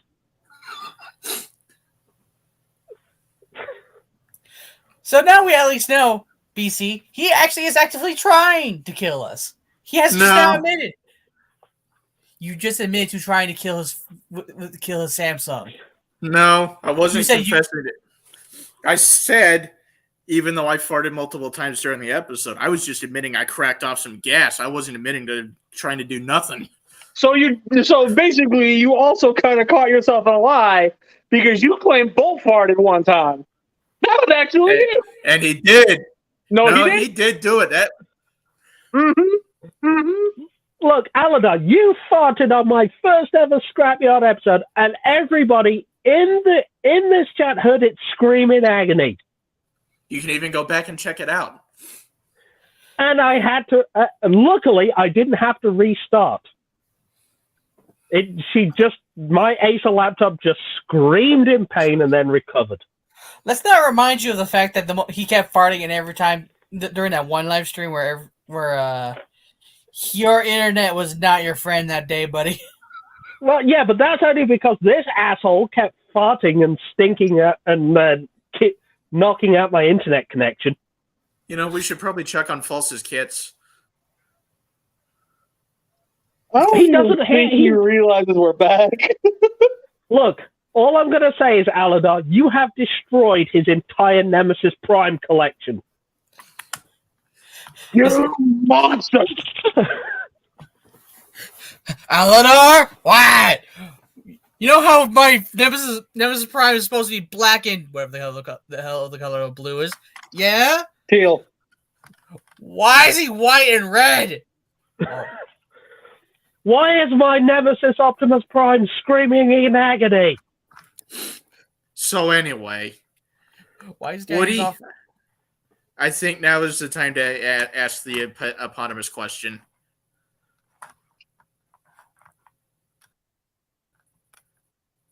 Okay. The one you're always asking. The one you're always asking. Oh, at it's every that. episode. It's a tough question. GBC, what are we going to talk about next week? We're not done yet. It's the after party. Well, I mean, just so the fans have something to, just so the fans can know what to look forward to, if we even have any besides Mebius. Aladar, Yeah. we don't announce the next topic during the after party. Also, slow your fucking roll. Calm down, Mach 5. No, it's Mach Breaker. Get it right. I'm talking Speed Racer, dumbass. Proud Mock Breaker Pack, shut the fuck up! He got it. I didn't realize that Aladar suffered from premature ejaculation. But then again, with the amount of hits he's taken to the nuts, I'm not surprised. God damn it, Woody. Guess Go you can say it's a broken pipe. Go back to your roundup gang. You know what? Here's how I feel. Here's how I fucking feel. I have something that he is truly, truly afraid of. Aladar?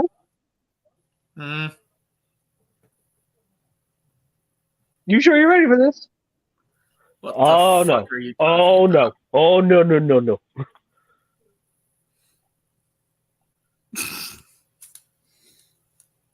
What is Okay, that? so context for those who wonder, just like Woody here, this bastard nut checked me with the fucking nail clippers once, and he thinks I'm afraid of them since. Oh. Thanks. You have been afraid of them since. No, BC! Not the nail clippers! Please! Anything but that! Ah! BC, go get bolt bashed. You get bean kicked in the balls, bitch. You've literally just gassed the room out and blamed Bolt, so...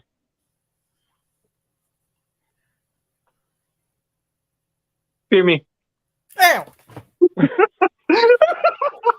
What the fuck? I'm not even involved. The fact that you were quiet made me scared, so I had to make sure you weren't, plotting. Do you know what? I'm just waiting for the day when Aladar tries to bolt bash somebody but ends up getting bolt bashed himself. It's happened already. Yeah, it happened. Do you know what? I'm actually surprised BC was the guy that said that. Because usually, when I say something like that, we usually get Aladar going, But now that you mention it, the amount of times I've actually been bolt bashed is too numerous to mention. You know what? Fucking balls. oh no. Oh no. Oh no. Oh no. That was shady. Oh. Hey, kitty. And Kitty, he basically hugged Kitty, and Kitty's like, fuck this, I'm out. Well, I mean, Look she's at purring, me, so she's just being her. Look at him anymore. Oh my god. Oh no. Oh no. Oh no. It's Silverbolt's mortal enemy, the Bean. All hail Bean. All hail Bean. Excuse me? Hail Bean. All hail Bean. All hail Bean. Oh. All right. Ready, Hey. Ready? For the record, me grabbing my pad was unintentional. I didn't even see he had grabbed Bolt. All hail Bean. All hail Bean. All hail Bean. Excuse me. You all know what must be done. Beanie, rider, kick. Or are we beanie dancing?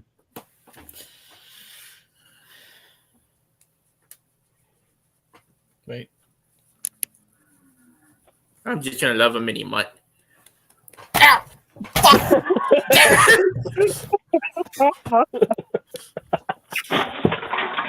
Ah, fuck. Yeah, you good? Yeah. What happened? I don't know if you heard that massive crash, but some stuff just fell. We're good. Yeah, we heard that. And, fuck. Yes, we heard the extent of your Britishness come out. I was going to say, it's all right. I just had a 1.5 liter bottle of juice land on my foot. Just Are we doing a beanie rider kick? apparently, because I didn't do anything. Oh, bitch! Savage. Uncle Savage. You should know by now. I never needed an excuse. That's because you were raised by an abusive father. Your pain brings the bean joy. Hold on. My point still stands. All hail Bean. All hail Bean.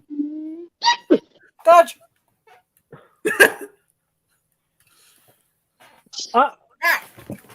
If I give Beanie a bacon cheeseburger, he may spare me. He hates those. No, I won't. Damn it! No, And see, just because you chose, you now must Bean. suffer. Please, Beanie, please be merciful. Wait, hold on. Before you actually throw yourself, your headphones aren't connected to anything, are they? No, they are Bluetooth headset. Okay, just checking. Just checking, because you know. No. Ah!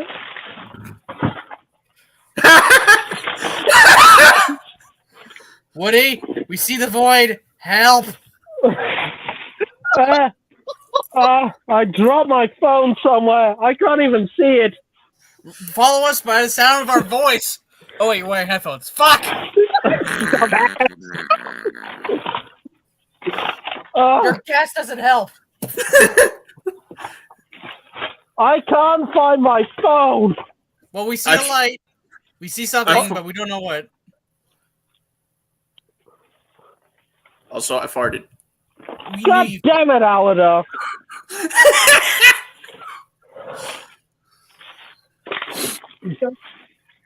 Okay, we're in danger. I can't find my phone.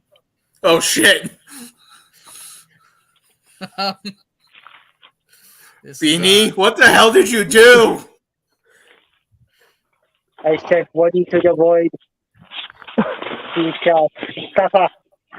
Is it? Hang on. Is what you can see dark or light?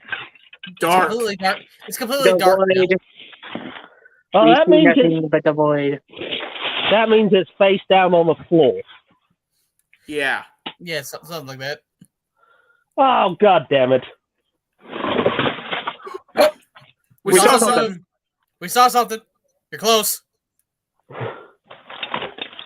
I found it. We're good. Hey, we're alive. I'm back from the void. Only Now. because I allowed you to come back. Oh, Buddy, I gotta tell you this. The only thing you can truly give Bean to be spared is the mama. not the mama.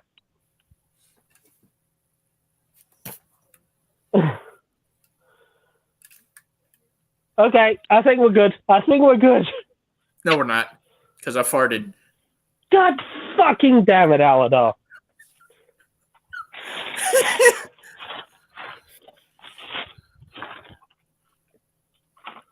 God fucking damn it. Beanie, send Aladar to the void, please. Hold. Before I do, I want to make this comment real quick. No, I'm not targeting the British. I'm not targeting the British David Cameron. No, I'm not. Meanwhile, completely targeting fucking Woody. No, see, the target I actually had in mind was you, so clearly That's a fucking lie. God fucking damn it. Are you good over there? Yeah, I'm alive. I found my phone. And now he has a mess to clean. Yeah. After Beanie sent me to the void. Are you proud of yourself, Beanie? Uncle Aladar, Yes? you know not what I am capable of. I think I do. The bean has judged you. And he's gone. I should say, Beanie, please don't send me to the void again. Please. Oh, God.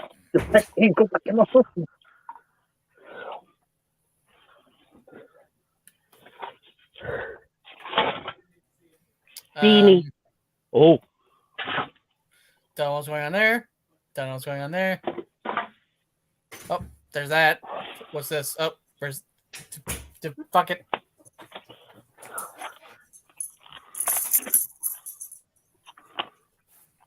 Ah! God! Fucking shit! Stop it! Fuck! Ah! Whoop! Ah! All I'm going to say is, Beanie, please do not send me to the void again.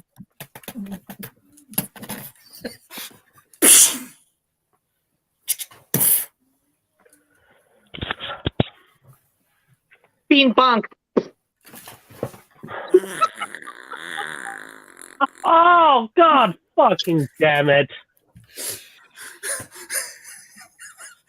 Alan, Amy. Aladar, you make Heaven's Gate look like a great movie. Aladar, I'm going to tell you, stop fucking farting. Savage, you make Megaforce tolerable. I mean the Power Rangers. I was Oh, about that's to a- fucking say, Aladar. The fuck you trying to say? Oh, that's it. Oh, that's it, Savage. You make Green Day look like they're not an emo band. I'm feeling generous at the moment. What? What if we push up a future topic? Okay. Oh, What are you going to do to me? oh, Do we dare? No. The roast of Woody? Oh no. Now, see, I'm going to stick up for him with this, okay? He hasn't been with us for that long, and even though I've known him for close to past a decade, I don't have all that much dirt I could roast him with, so. Y'all do realize I was joking, right? Yeah. Because Just a realistically, let me finish. Because to be fair, if I was actually being serious, do you really think I would throw Woody into the fire? Oh, hell no. You'd throw yourself for Savage. I'd be throwing Savage first. So- Entirely. Listen for a second. It would be Savage because he's more equipped to actually put up with us. Yes. Speaking of, Woody, how the fuck have you put up with us for as long as you have? Especially me. Drugs. Three. Lots and lots of heavy drugs. Contractual obligation. I joke. I just don't know. Listening to white noise. I think it's simply down to the fact I can tune you guys. I've learned to tune him out. Oh, so every single time they turned into fucking Neanderthal mode, you just went. Yeah, whenever I hear Alan, I'll go, what? Huh?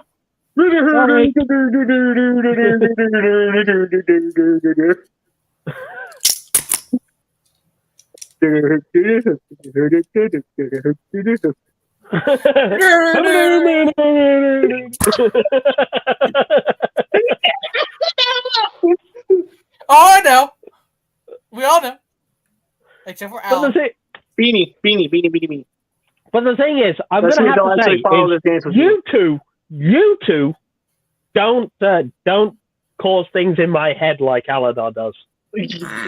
I hope not. God damn it!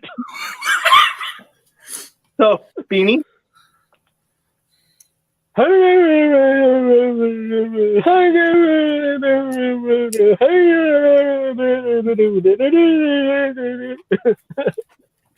Do I want to know? It's the language of your people.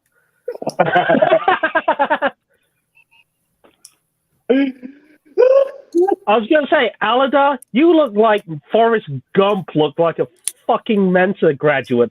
Hey. Roast of Aladar is already over. I know, but I'm just saying it anyway. Cyber B. Unless we want to do a quick Look. little... All I'm going to say, though, with BC is the roast of Aladar is never going to be over. This asshole will always do something stupid that'll earn him a roasting. Oh, no. See, here's the thing. He doesn't get the grill this time. He gets something far more powerful. God of War.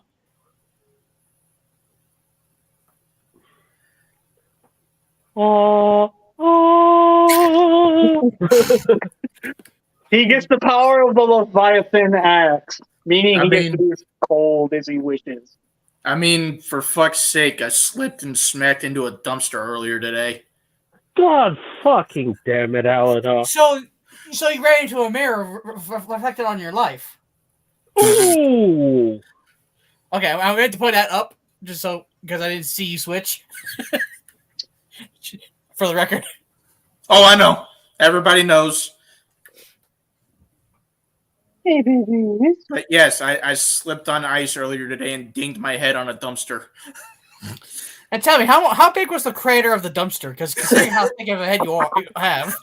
Don't worry, he now owes the city a new dumpster.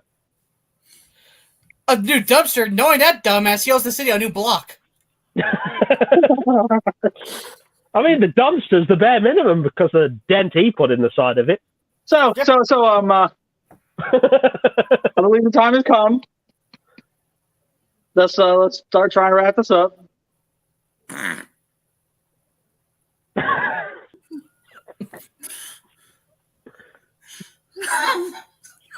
God, fucking damn it out of that. God. I will send you Why? to pieces. Why? Anyway. Look, in the words of Stephen Heath, I will send you to Jesus. You do not steal my job, I will fucking end you. Who the fuck? It's Anyway. the guy that does emotional damage. Damage. I will send Anyway, you to Woody- Jesus, Aladar. You have Anyway, a the question for question is- BC, I think. Yes. GBC, what are we going to talk about next week? I'm glad you fucking asked. Because next week, you three, you're going to have to play Mediator. Ooh. Okay. I'm intrigued now. Because I got a few words for the Star Wars fandom. Ooh. And I'm not holding back this time. The gloves are off then. So with that Hey, said, I'm giving everybody here a chance to talk me out of this. Speak now or forever hold your peace. Do we need anything on See, I'm going to standby? say, Drugs, booze, Vicodin, Yes.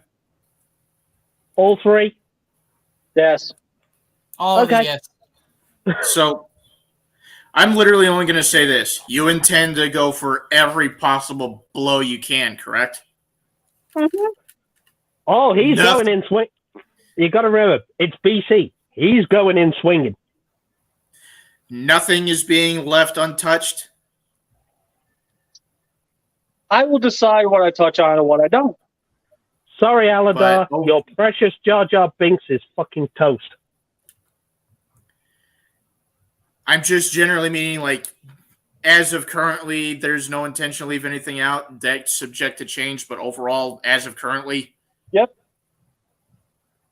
Oh god, now I've realized why Aladar likes Jar Jar Binks so much. He is the fucking human version of Jar Jar Binks. You just realized this? getting back on track. So, knowing all of this and being second in command of the crew, all I can say is, who wants marshmallows? You What sound the like you're gonna fuck? just give it up. Okay. Gas bottle ordered, barbecue warming up, sir. With that stated, we can either do one of two things. Hmm? We can end the stream, or we can spoil the audience because, well, we did kind of get a little down in the gutter for a while. That's entirely up to you guys. I'm personally That's okay up with to either you. one. Yeah, spoil it, so that way I can fucking know what's going on next week. What?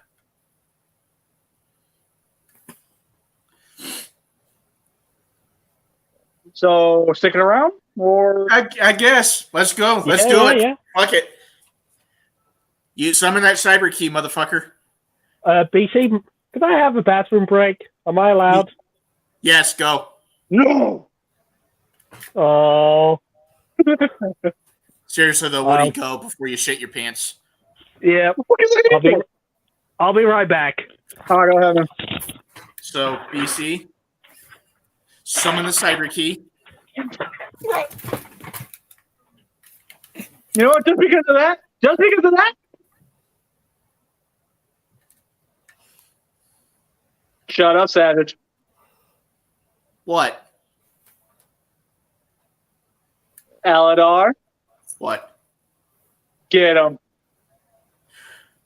What am I getting him for? What specifically? Hit him with a roast. Let's see what you got. Well, listen here, you absolute deceptive bastard. Honestly, you're one of my best friends ever, and I treasure you like fucking chimkin nuggers. I can't roast you because you're just too good a friend. You are fucking weak. What did I miss? No, hold on. You shut the fuck up for a second. Excuse you. Excuse you. We just had Al. And you let it slip? I'm not very good at roasting to begin with. You want to be Kratos? Oh wait! Oh no! Bullshit! Hold on. Pull that back. You just tried to roast him just now. Bullshit!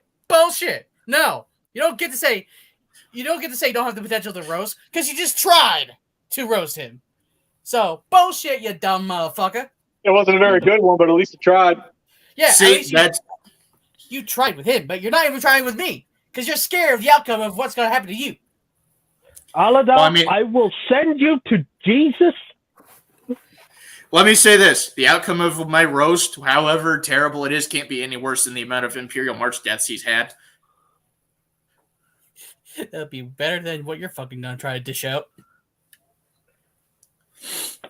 And it'd be a lot better than the Rexy saga. Look, if I absolutely had to dish something out, I'd say this. Why is it that you're just now getting your greatest wish from the Lightning Collection? Shouldn't you have gotten it longer? Oh, wait, we had to shoot you that many times with a goddamn chain gun. I mean, at least I'm finally getting mine instead of yours being let die. Oh, I was going to say, Savage is going for the emotional damage. That emotional damage was so bad there was splash damage. Jesus.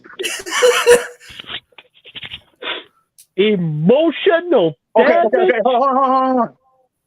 Let's be real. Are we actually going to do it? Are we gonna push up the roast of Savage and do it tonight? Well, it depends. What are we fucking doing right now? Because it seems like we're doing 3 different topics at fucking once now. Yeah, See, what I thought. Well, no. See, the after party has always been a part of the Scrapyard. Well, yeah, no shit. So that really doesn't count as the topic. We went through the whole fucking main topic where, Fandoms We Need to Talk. The thing I thought you were asking if we should stick around and do was actually next week's. I mean, if you guys want to start ripping into Star Wars, I can more than do it right now. By all means, summon that fucking cyber key. Nah, Okay. I'm waiting for these two. Because the moment I start, If all I did three it of you better now, shut up. I'm rewinding that question. Yeah, we may as well rewind that question because if we're gonna go into this thing, him asking what's going on next week may as well have been pointless. The next week can actually return to some level of positivity where we can actually, you know what? I'm going to hit you guys with a model kit topic. Ooh. What do you want to be the next master grade, real grade, and perfect grade? Well, this will be one that I've got no dog in the fight on this one, or horse in the race. Well, you do have an opportunity to really do some research on it. Yep. Sound fair? Okay, I can. What does fart ass want?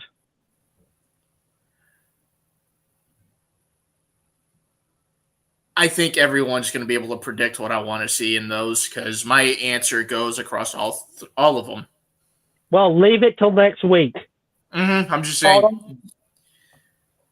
Although now I am curious. What the fuck is yours? I'll send it to you. Okay. Or just say it off stream. Yeah. No. Save it for next week, dumbass. I already started typing it to him. Actually, it's best if he does type it, send it to him because he's gonna actually fucking forget. Oh yeah, good point. At least then we'll actually have BC will have a reminder. Oh God. I think his reminder actually hurt him too. No, I genuinely would love his pick. Bearing in mind, his pick goes across all 3 of those grades I just mentioned. Yeah. So, I just BC. Well, first off, you two. Do you think he should summon the cyber key of commit? For shitting on Star Wars thing? Well, if that's the case, I think, you know what? If we are going to go that route, may I suggest one thing, BC?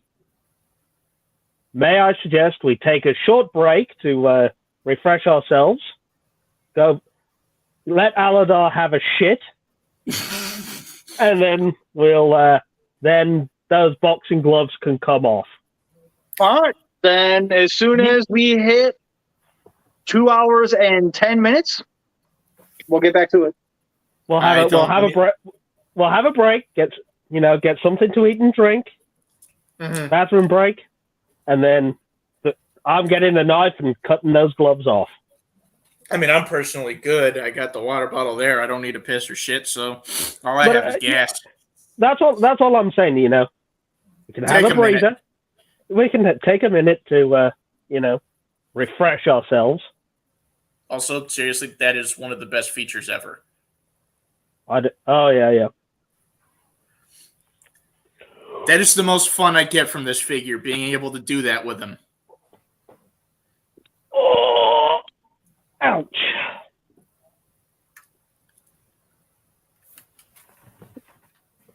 What are you doing? Yeah, I just see Savage leaning. Like, what's going on? I mean, he usually just was kind of like who you're directed at. Oh, I thought you were trying to do something because I was stretching and cracking my back. No, No. but I just farted again. God Last damn one. it. All I'm going to say is, Aladar, check your underpants. I don't feel a squish, so I should be fine. You That's don't that's need to solid. look that you don't need to feel a squish to know you've smeared your underpants. Also, technically, actually, I was kind of reaching for something, but nothing like too weird or not. But I also have your money, bitch. Oh yes, what? I see a 20p. So it's 2:10 past, and I was about to ask something, but now that I noticed it's past 2:10, I think it should wait. What is it? Why is it always the grunts that are the best? Because they're the most enjoyable to see get smacked around. All right, ready? Let her rip! Oops. So this is how this is gonna go. For one, bean stand. For two, numbnuts. Yes? Take your fucking phone back. I didn't even know Karen was out there. Yeah, why do you think I kept getting up and running to the other side and then coming back real quick? God damn it! I was going to say, does that? I was going to say, I bet that phone stinks now. Nah, she doesn't. It would. You wouldn't be able to smell, you idiot. You're burning your own fucking nostrils out. He's nose blind. I mean, he's killed his own sense of smell with his own farts. All right. You ready? So here's how this is gonna go. You guys are merely going to play medians. You do not get to interrupt me during any rants. Howsoever, you do get to start them. You're going to bring up one thing that the Star Wars fandom has done. And I'm going to be brutally honest throughout the entire rant. Ooh. Ooh. One of the ones I feel is most important. Ahmed Best.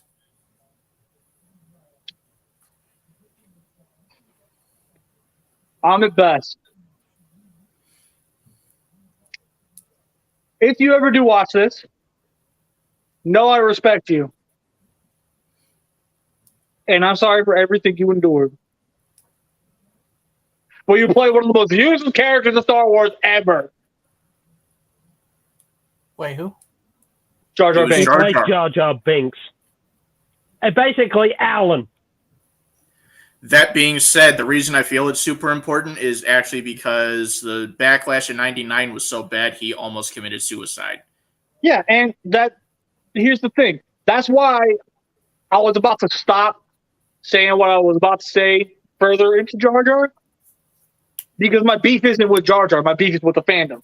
My beef is with you motherfuckers entirely because of the fact that you pushed this man near suicide. Do you not realize how low you gotta be to fucking do that? You seriously need to do some fucking soul searching if you thought that was okay. You're fucking pathetic human beings for that. I do not give a shit how passionate you claim you are. If that is okay in your eyes, you need to walk the fuck out. Just flat out, you need to walk the fuck out. I'm done hearing all the fucking excuses. You didn't have a right to fucking say what you did. You didn't have a right to act the way you did. And in that same vein, let's talk about young Annie. Jake Lloyd.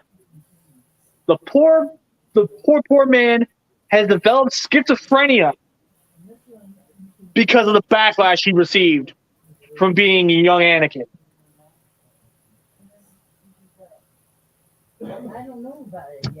Did y'all seriously think that was okay? Do y'all seriously feel that's acceptable behavior? Guess what? It fucking isn't. How would you feel if somebody did that shit to you? You feel pretty shitty, huh? Don't ever fucking do that shit again. I remember one of the justifications was, it's because it was mostly his own kids at school saying it. That doesn't make it any fucking better. No, it doesn't. That literally means that you as a parent fucking failed. You should have done something and you didn't.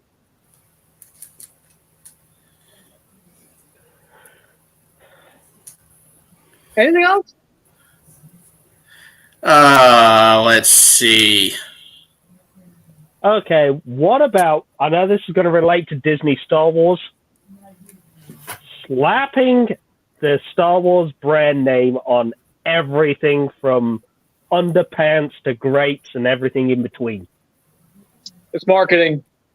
Yeah, that's not really something you can give them crap for because they've been doing it since '77. Yeah. But the whole idea of people that will just buy anything because it's Star Wars.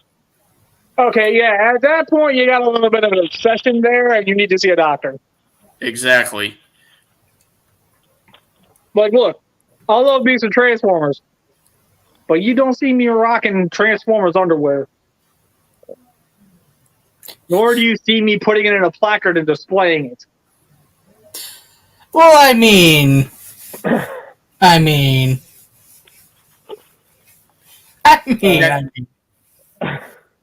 Tats are one thing, though. Oh, I'm sorry, Savage. Did you have something to say? I mean, if you were seeing what was that? I mean. Oh, he's referring to the tattoos. Yeah. Those are one Red. thing, but I still don't regret them. yeah. And look, there's nothing wrong with being a Star Wars fan.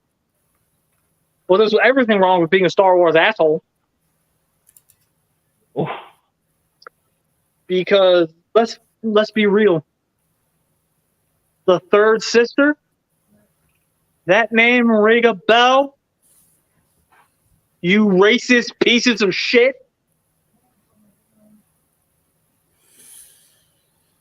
Well, I bet a lot of you were hoping I was going to let that one slide. Mace Windu's fine. Oh no, black woman. Yeah. Were you so afraid to say that shit about Samuel L. Jackson because you knew damn well he would be more than happy to track your ass down? Not to mention fucking Billy D. Williams. Lando Calrissian, in case you wanted that. Yeah, all that perfect, fine, no big deal. The moment it's a black woman, now all of a sudden you got a problem? So not only are you racist, but you're sexist too? I had my own problems with Reva, but I'm not. Look, I had my issues with Reva as well, but none of them had anything to do with the actress. I may not have liked Reva as a character, but I loved her actress because she rocked the role. Exactly. I was more I was like, yeah, whatever. And it makes no sense. But you also mean that as a character, as of the character, not the actress, right, Woody? Yeah. I mean, to be honest, it was like, my opinion was the character was awfully written, poorly acted, and it was just awful overall. But to be honest, the actress was, I don't care. You know, she did whatever. You know, I'm not one of those people that's gonna, boil her alive in water and sell her fat for soap. You look at it from the Attack of the Clones perspective. They did what they could with a shit script. Yeah, you know what I mean. So Reva can go die in a fire, and I never want to go see her face on my TV screen again. But that's about as far as it goes, because I can separate character from actor.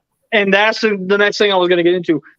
How is it that I have seen way more grown adults completely incapable of separating the actor from the character to the point where they won't even refer to the actors or actresses by their name. They refer to it as it's Reva. Reva. Who fucking cares? I mean, to be fair, if I were to see someone and I don't recognize their name, I'm going to go, oh, fuck it, what's the character name? Fuck it, what's the character name? Like, that's one thing. Look, that's one thing, forgetting the actor or actress's name. Here's the thing. I was asked once before, since I was ranting about this to a fellow friend of mine. He asked me, well, with how much passion you are showing towards this topic, how daring would you be to the point of actually saying what you're saying to the actor themselves? I would simply put it as, I respect your craft. I just didn't care for the character you played. That is the respectful way of doing it. Exactly. You want to know why I would say it that way?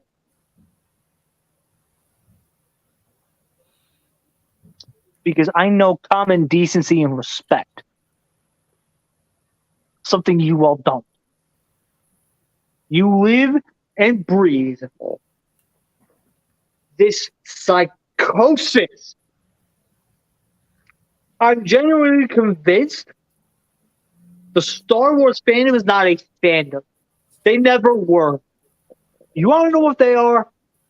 It's a word that I'm pretty sure all four of us are fucking well acquainted with at this point. You're all a fucking cult. Okay. Yeah, okay.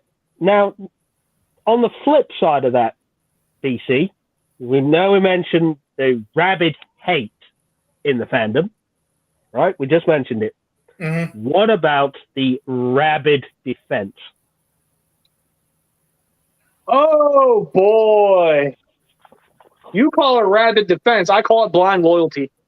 You know what I mean? People that will defend Star Wars, no matter how bad something in Star Wars is, there will be people that will blindly, rabidly defend it to the hilt. So, you mean to tell me you've never read a screenplay in your fucking life? So you can't see the trash in front of you? Look, I've said it multiple times. You can have the best screenplay. You can have the best actors. You can have the best special effects. You can have the best scenery. You can have the best CGI. You can have all of that. If your story is trash, your movie is trash. A good example would be you recently got into The Last Airbender. Yes. Do you want to know why I really love the Last Airbender?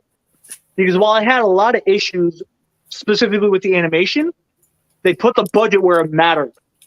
They put it in the writing. I grew to love those characters the more I watched. Yeah. I can't even get past season 2, episode 1 of Legend of Korra. See, even side characters in Avatar, like the cauliflower guy, actually are enjoyable characters. My cabbages! Yeah, exactly. I was going to say, cauliflower, you instantly Okay, I meant cabbages. Okay, the cabbage guy. But still. You have great cast, great characters, great writing, and great production values. And it's the same people who also then later on went on to create one of the most, to me, most beloved Voltron shows. Legendary Defender? That's the right one, right? That's one on Netflix. Yeah. Okay. Yeah. I still need to finish it. I still think it's a great show. You know the voice actor for Sokka? Yeah. He's Lance in that. I know. I was watching. I just need to finish it. No, it literally recently just clicked with me. And I was going to say, the other thing as well, it's not just bad stuff they defend. The bad TV shows, the bad movies, the bad It's the bad products. Look, if the toy is bad, just say it's bad, man. Like, look, look. I've enjoyed my fair share of bad toys. Yeah. But even I can openly admit they're bad. But there'll be people that'll be like, "Oh, you can't say anything about that because it's a, Black Series battle droid." And it's Star Bullshit, Wars. I can't. If I got a fucking issue with it, I'm gonna fucking state my issue with it. The fuck you mean I can't just sit there and say it's just because? Bitch, I can say it just because. You wanna know why? Because it's just because. It's my opinion. My opinion is I don't care for this fucking toy. If that seriously offends you, there's the door. An example to give you guys. Jar Jar has been well documented to be my favorite Star Wars character, correct? Gee, we wonder why. Because you are Jar Jar. Bearing in mind, I have his original Phantom Menace figure. Mark here is my favorite Phantom Menace figure so far. He is the best in the line. His mold is the best. Fuck you if you're going to tell me different, because look at him. But seriously. All I'm going to say is that mold is trash. Look, I grew up with steroid Star Wars. Okay. Steroid Wars. Yes, Power of the Force. You remember those Wars. You remember those 1990s Kenner Power of the Force 2 figures with the wonky proportions and Luke Skywalker that spent all his time at Toshi Station doing protein powder and weights. Honestly, I miss those. But, that was the Star Wars toys I grew up with. I collect Han Solo figures. And I'm going to say, not one of those Star Wars figures has actually got a decent Harrison Ford sculpt. But I still enjoy them. My favorite thing about this Black Series B1 is the fact he can do this, unlike the 99 one. Yeah, but the thing is, look at any of the licensed figures going back to day one when those figures were still released. Find me a fucking figure that actually has a decent likeness or face sculpt to the actor. BC is trying to get back on track here. Anyway, BC. That's all I'm saying. Aladar. Yes. Savage. Just recently we had a meeting, correct? Yes. Why was this?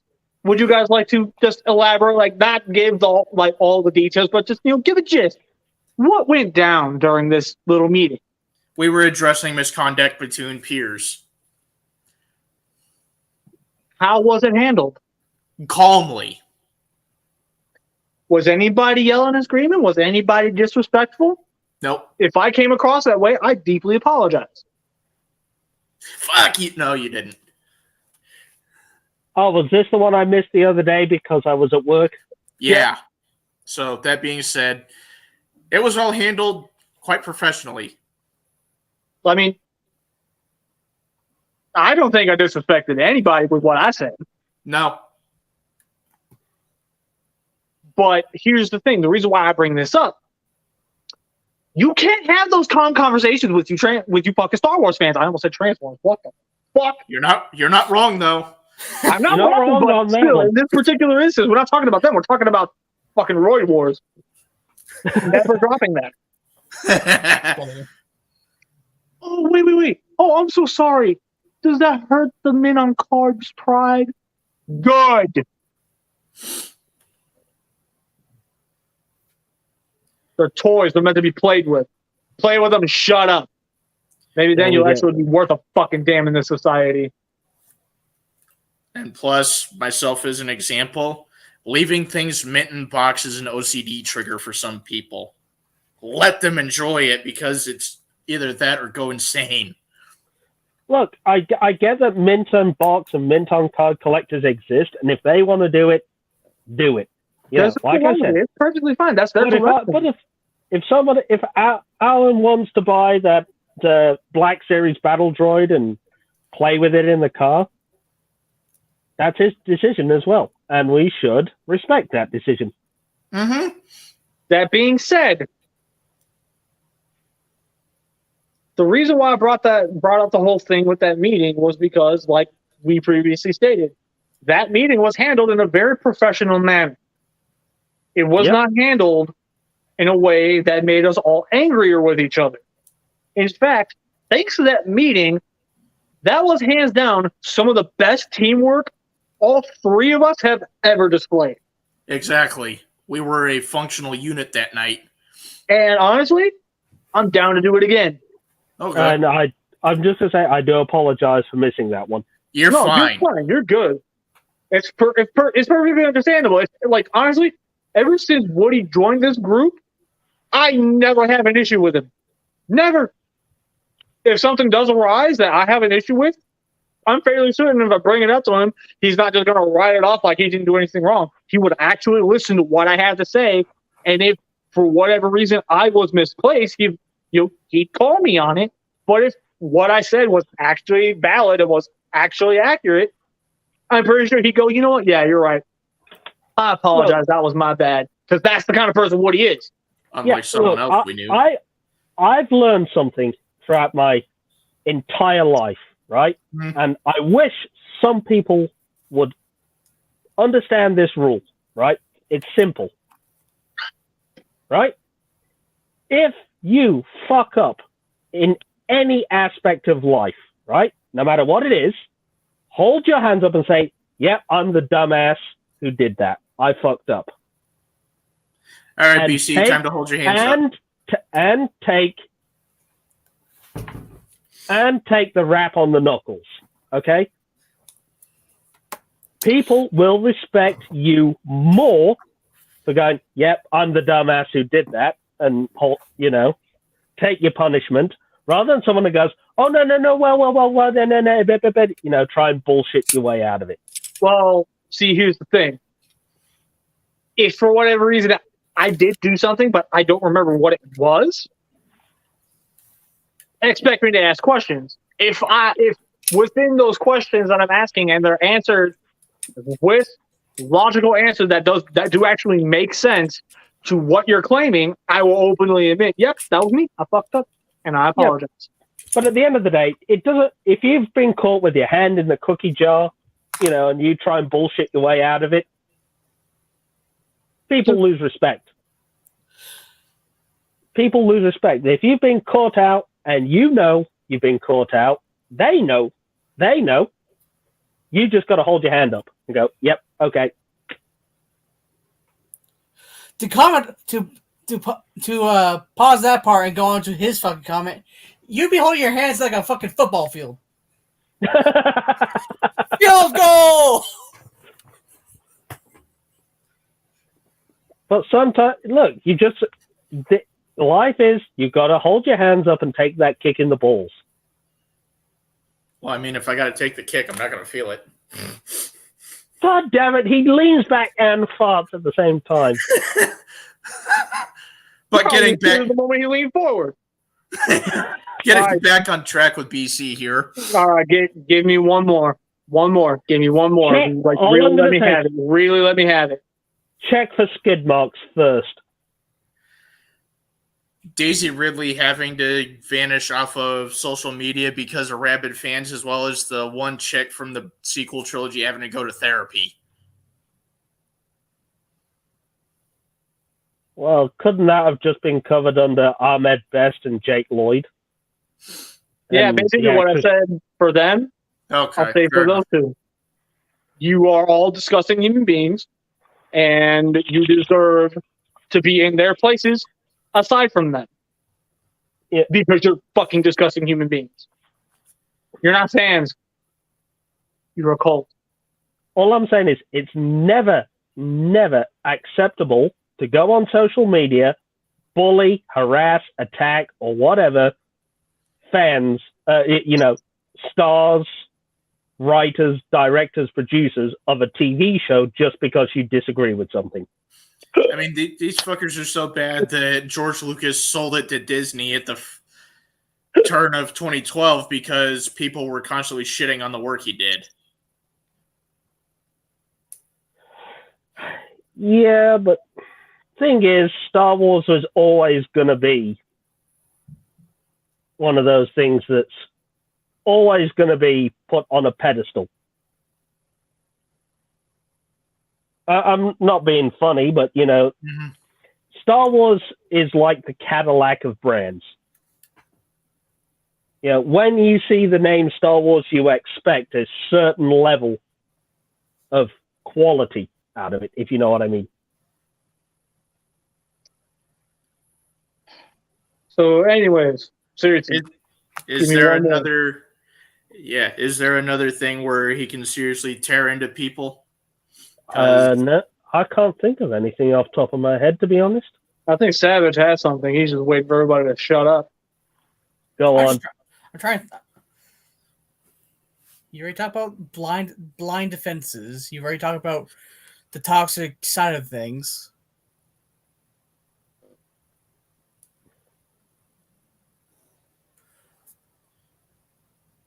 I'm pretty sure the stealing thing would have actually, I don't really hear about anything about stealing a Star Wars figure. No, they don't steal Star Wars products. Because, you know, Lord forbid. Okay, how about this? Aside from toys, because we keep talking about toys, how about this then? The controversy of the video game side. Do you mean the microtransactions in Battlefront? Stuff like that, yeah. I genuinely have no dog in that fight because I genuinely hate microtransactions as well. How so fucking ever? I played Jedi Fallen Order. As have I. Hot take. I love the game. But even that game was not enough to convince me to join your side. You want to know why? I got one look at what an actual Star Wars fan's opinion was on the game. Hated everything. Hated the fact that James Earl Jones wasn't Darth Vader. Hated the fact that the Inquisitors felt like washouts, even though, you know, yeah, the Savage knows what I'm talking about. They were no fucking joke. Ow. Cal Kestis is a tragic character. And y'all treated him like he was a joke. The only character that y'all seem to enjoy was the cannon fodder.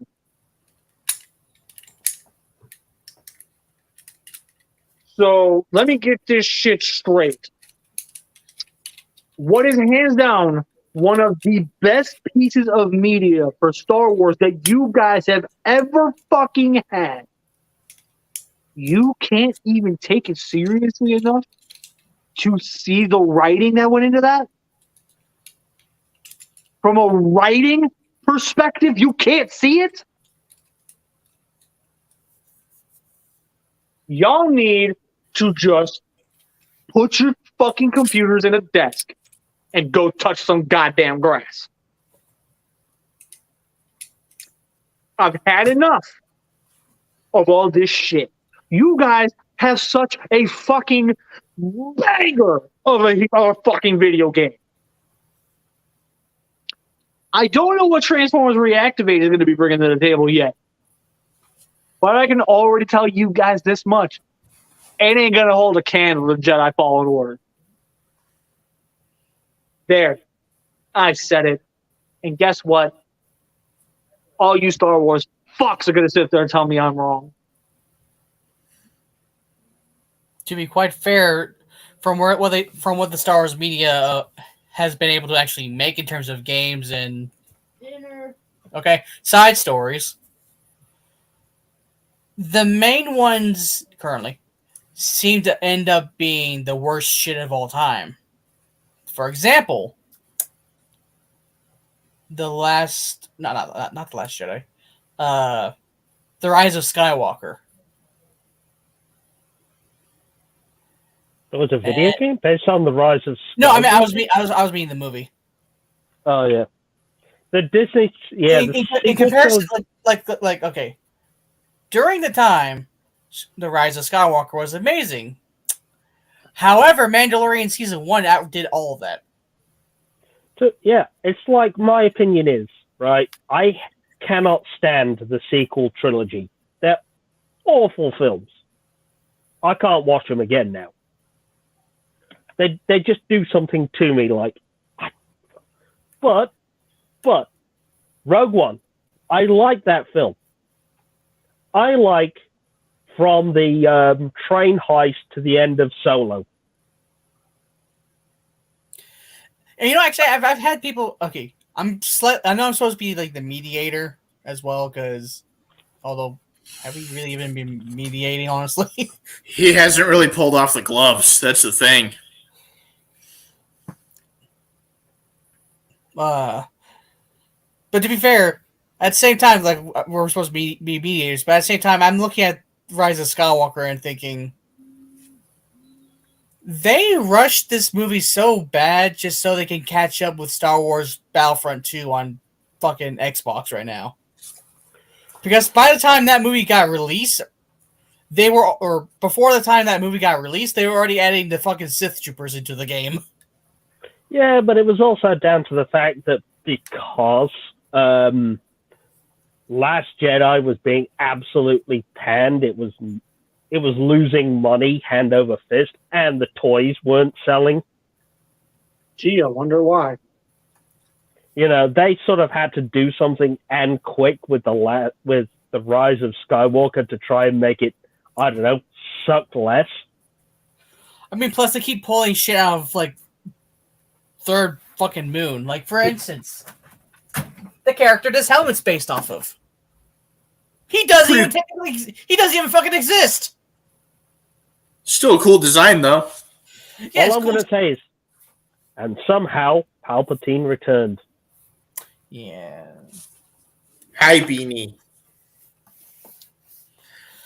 The only thing I'll give Rise of Skywalker credit for, honestly, is the fact that they actually went back and used prequel stuff to filter in his return. I liked that part. Like, basically, he's a clone. I liked that part. But after that, no. But that was taken from the actual expanded universe novels,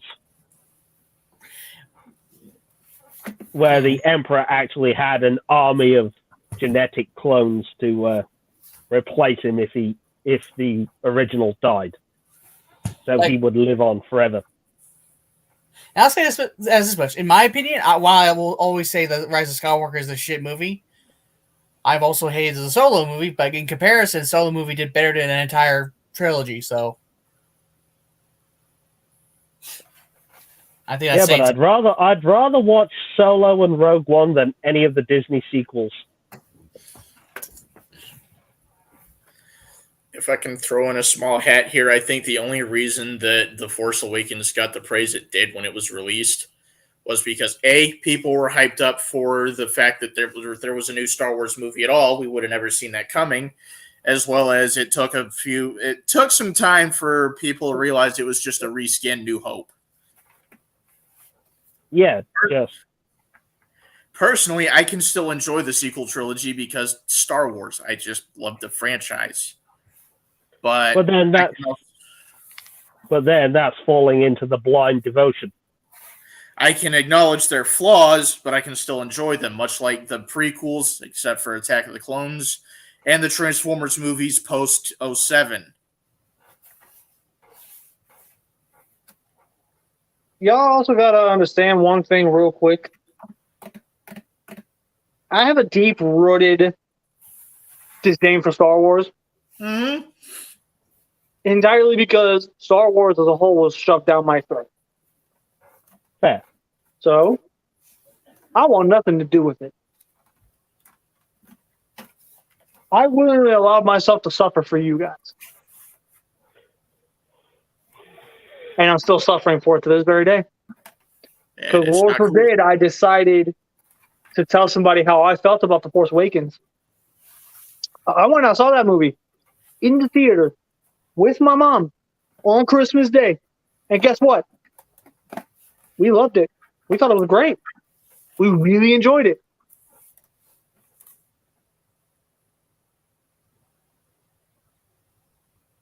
The backlash I had to take was abysmal. And to make matters even worse, I had one that had the balls to come after my mom. Oh. So No. felt if there was ever a time where one of you felt that my hatred and anger towards the Star Wars fan base is misplaced, I want you to think about that one. One of those had the balls to come after my mom. No, that ain't cool. They were stupid enough in their insult to bring her up and say, you know what, you're like, I can't even say it because not because I don't remember it, but because honestly, I'm convinced it would get the show canceled. Oi. And there probably isn't a safer work alternative. No, all I'm gonna say is I put the fear of God in this man-child. Good. I simply put it as, you come anywhere near my mom, there will be hell to pay.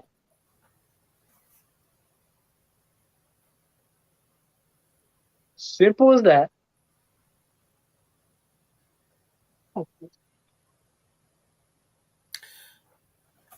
So, I'm putting this conversation to bed.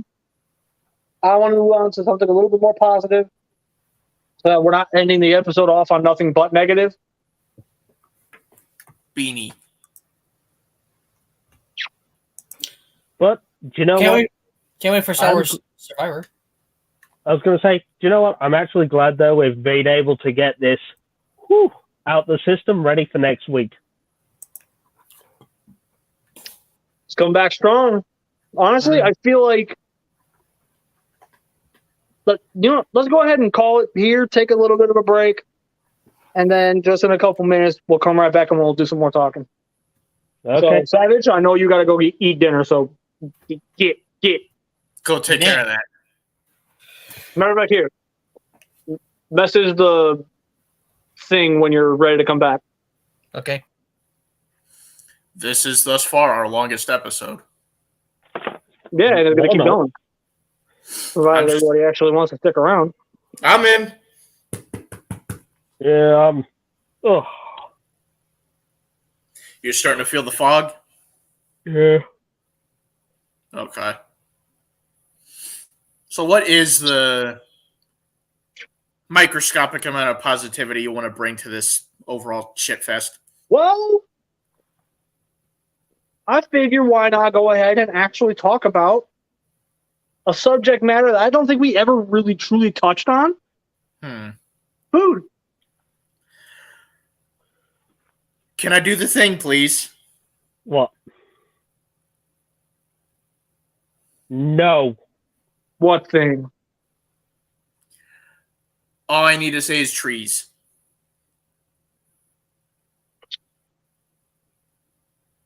Go ahead.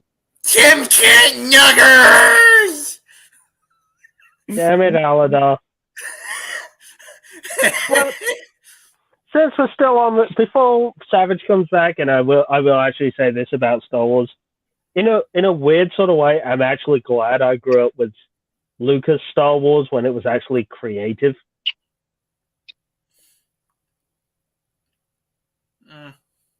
You know, when we had a plethora of the expanded universe comic books, the expanded universe books. Basically, when everything was allowed to just be. Yeah, and we actually had. Yeah, I'll admit there was some good Star Wars books. There were some really shit books, but it's like, hey, we had a plethora of stuff to choose from, and there was something for everybody.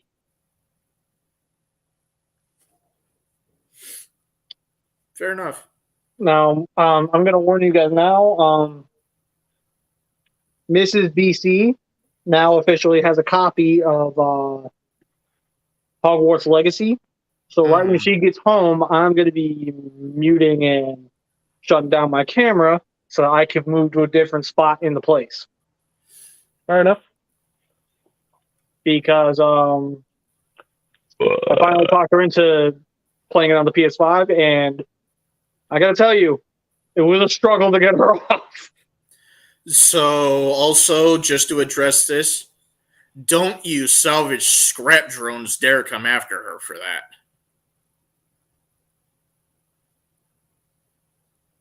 Given the... You're going to leave them to me, and you're not going to say a damn word. That is my wife, not yours. Aladar doesn't... Look, BC, I'm going to be honest. Aladar doesn't need to say anything. All we need to do is say 3 words. That are red. See what I... To be fair, though, while yes, you're right, I'm also doing what I can to just stand up for a friend. Of and course. well, that's fine. Not your place. Okay. Look, it is part of the crew creed. Yes. The crew motto. Yes. We stand together. Damn it. We stand together. Yes. We stand together. Look, an attack on one is an attack on all. You know what? Fair. I'll give you guys that. And she is crew mama. Hey, shit against me. But also, look, an attack on and if we go by the crew creed, an attack on Mrs. BC is an attack on the crew. But and also, you have to deal with the full fury of a crew. That being Not said, one. though, BC is also right because he's the one with the ring on the finger. True, but hey, the crew creed. We stand together. We stand together. We stand as one. An attack on one is an attack on all. So, you wanted to talk about Chow? What do you want to go into about it?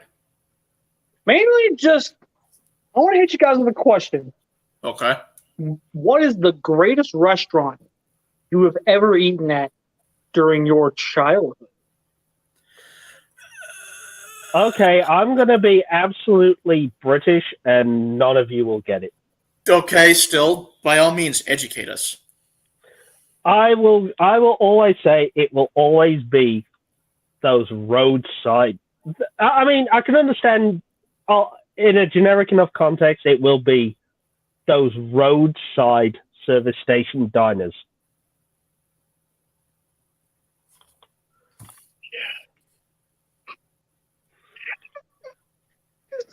Look, I got to enjoy it. Whether or not they belong to a rare as rocking horse shit chain or it's a mom and pop 50s style diner, that shit was the greatest. So I can't remember all the places I've gone to as a kid, but I can say one I've gotten to enjoy as an adult that I wish I would have gone to as a kid. I don't know if you have them in the UK, but I know there's one at a fucking, I think, amusement park here in Illinois, BC. Please correct me. Johnny Rockets. Nope. That's.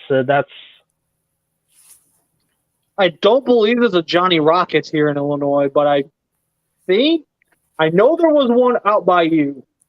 Yeah. When you were in Arizona. Yeah, that's how I got to.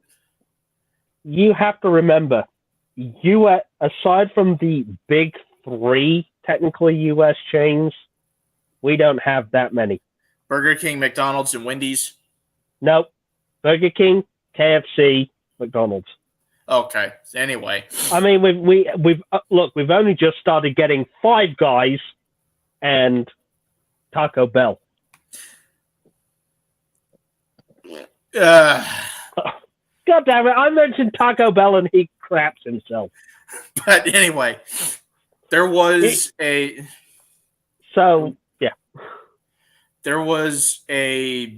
Johnny Rockets at a mall near where I was in Arizona called Arizona Mills. And me and my sister would walk there regularly because, oh my God, they were so good. I mean, it wasn't until I went to vacation in Florida years ago that I, got to experience the likes of Denny's, Waffle House, Ponderosa. Waffle House is great, aren't they? You know what I mean? Because, and again, it's no offense, but they just don't exist in the UK. And that's so sad. If we want an American diner, our options are very limited. What's up? So, what is Aladar's childhood pick? Like I said, I can't remember any that I went to really as a kid, so my pick is Johnny Rockets because I wish I would have gone there as a kid.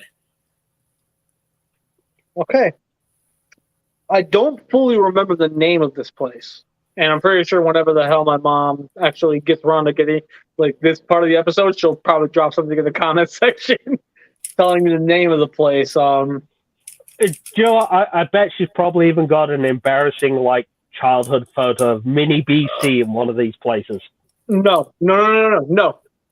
See, here's the thing. I just remember what the name was. I just can't remember I can't fully remember the location, but I remember the name. It's a place called Susie's. Savage, you leave Mama BC out of this. For those that need the context, he's commenting in the private chat of StreamYard. I'm sitting here in the back eating my food so I can say good up to your head. Cassie Duncan's drug overdose. Mama BC, you forgot the name of the place. I'm a ghost. I'm guessing it was one of those. I'm guessing it was one of the either a regional chain or a mom and pop kind of place. It was actually a corner grease shop. Oh, nice. That was It's called Susie's. Yep. I explained this to Aladar once, and he's been wanting to go ever since I explained what this is. Oh, I forgot one more American place we've got. What? Subway. Okay, now you say what you're going to, and then I have a question. Sorry, go on, BC. What got him wanting to try this place is they do cheese fries.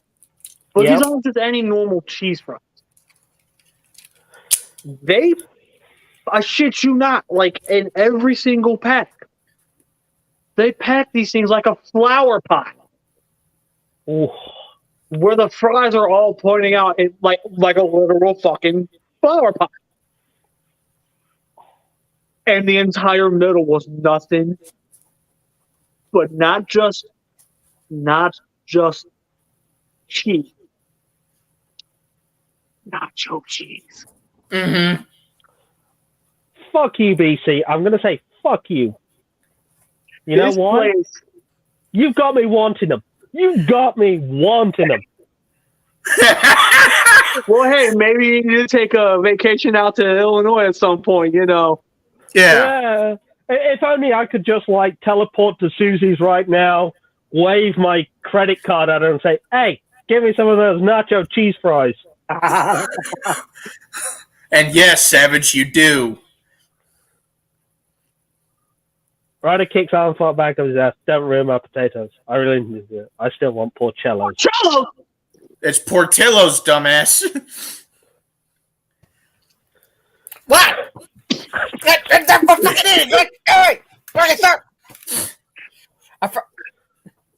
BC, put him under me. Put him up. Oh, no. I'll swing that way.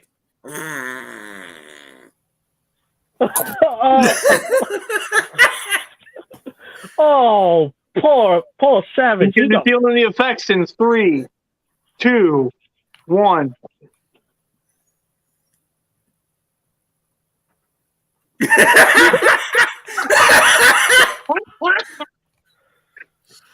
Now send me back. I'll see it. I mean, I know some of you might say this, but it wasn't until 2008 that I got to experience a Denny's milkshake. You poor sod. Now, that being said, I know some of you out there will say it's criminal. It's absolutely criminal that I never got to experience any of these things until Oh my God. the 2000s.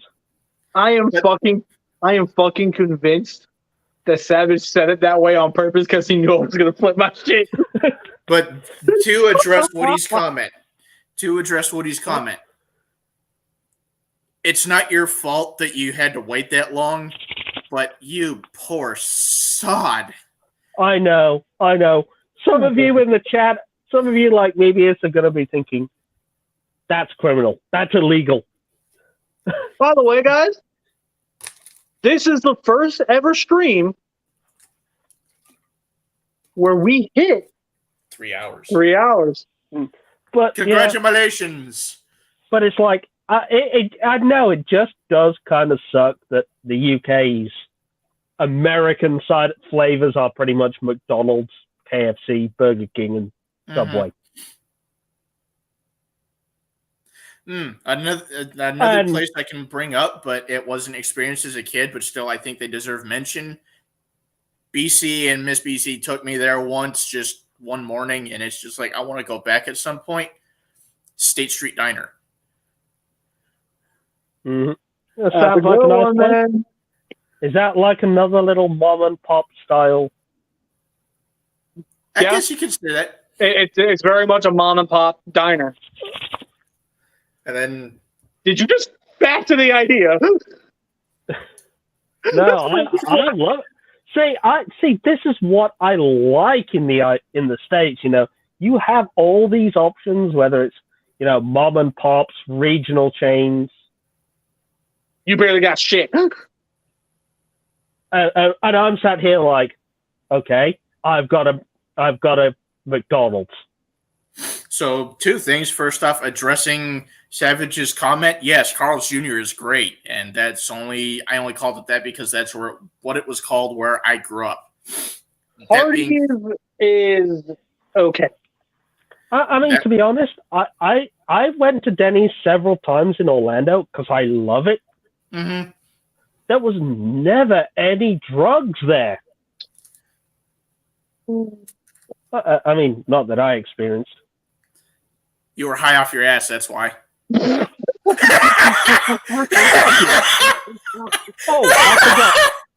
I forgot. There was another Orlando-based restaurant that I ate in, and I don't think you guys have it, but I'm not sure. But it was Cracker Barrel. I grew up with that in Arizona. Now, there's another place that's literally 5 minutes down the road from us. You're talking about the hot dog stand, aren't you? I was going to bring them up because I was going to be like, BC's going to love me for this, but we need to go there Happy again. Dog. It's called Happy Dog. In Canada, we have a restaurant called Original Joe's, and they made a cinnamon roll cheesecake. Fan page, Getting buddy. a little fancy here. By the way, for those who don't know, Fan Page is actually a longtime friend of mine and Aladar's. He's been on the show twice. And all I'm going to say is, TF Fan Page, I want to actually experience. I know this is probably going to sound a bit commercial, but I do want to experience some Tim Hortons and some proper poutine. Now, let me just say, Fan Page, buddy, if we ever go up to visit you, please take us there. And Miss BC has been touting Tim Hortons like crazy. So the thing is, everyone I know, says Tim Hortons is literally the best coffee on earth. Much better than Starbucks or Costa or along those lines. But I don't know. We don't have that shit here. All right. Well, all that being said, give me just a second. You know what I mean? I need to use the bathroom real quick. Give me just a second. yeah. Okay, dear mini mutt. So, and I do actually want to. Tim Hortons just come for the donuts, I think. I don't know about the coffee. Okay, thank you, Fan Page. I will bear that in mind. I'm just loving my puppy. Speaking of, how's the blonde bed stealer? Yeah, she's fine. But okay, so TF Fan Page, since you said poutine is fine depending on where you get it, where would you recommend getting the poutine from? And yes, Savage, I ate IHOP once. They're great. There you go, Mini Mutt. Ah! Woody! He left me! Shit!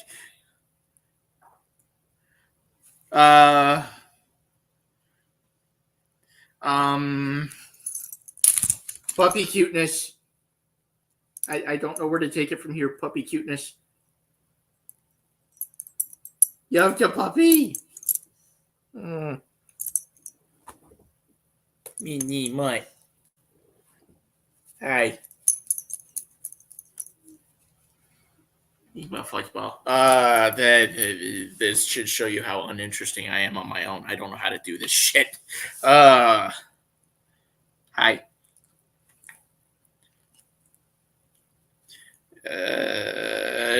Audience members, comment what your favorite cheeseburger is, I guess. I don't fucking know.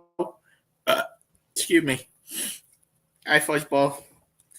Say hi to the audience, Mini Mutt. Say hi. Come here. Say hi. You look at that puppy.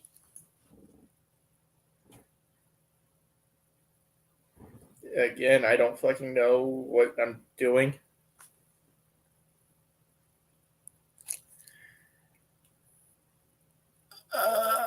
Okay, Savage is giving me some ideas here. So, everything just escaped me. Fucking. Okay, so I brought up Johnny Rockets earlier. Sorry, Woody. Anyway, I brought up Johnny Rockets earlier. I'm going to bring up a hot take that is probably going to piss a lot of people off, and I don't care. Their tots are better than fucking Sonic's. Come at me.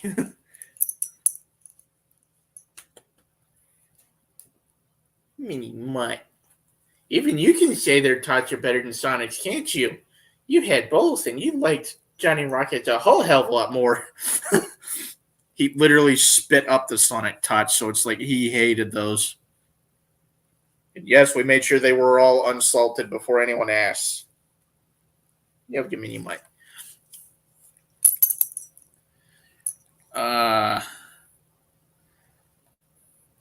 Going into thoughts about a game, which is another thing Savage suggested. One of the best co-op game series ever is fucking Borderlands. I've been playing that with my sister lately, and we're having a blast with it. So, Jack in the Box is good too. Personally, I like their double bacon cheeseburgers best. Okay, so here's something I can go into, and I think I'm probably uniquely qualified here. So, what is you guys' favorite brand of chicken nuggets? The Chimkin Nuggers. Because mine so far is I think they're Tyson Fun Nugs that are dino shaped. That literally just those make me so happy.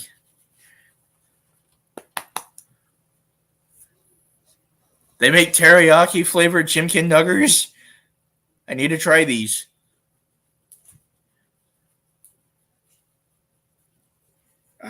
Replying to Savage. Normal nugs are fine, dude. I love the Chimkin Nugger no matter what. Almost no matter what. There was one thing I tried to do once that turned out terrible, and that was putting salsa on them. Although if it was hatch chili, it might have turned out different.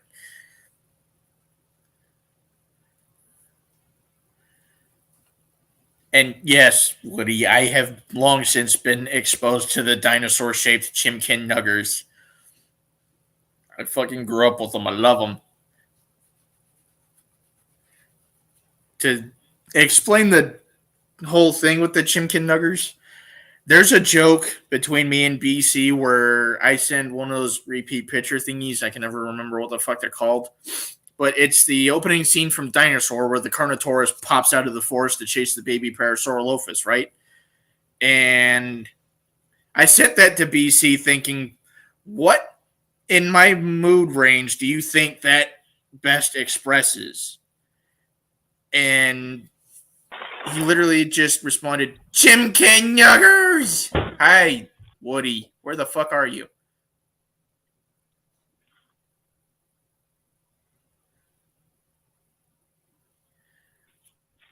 But anyway, that's the explanation for that. Dude, where the hell are you? Seriously. What the hell?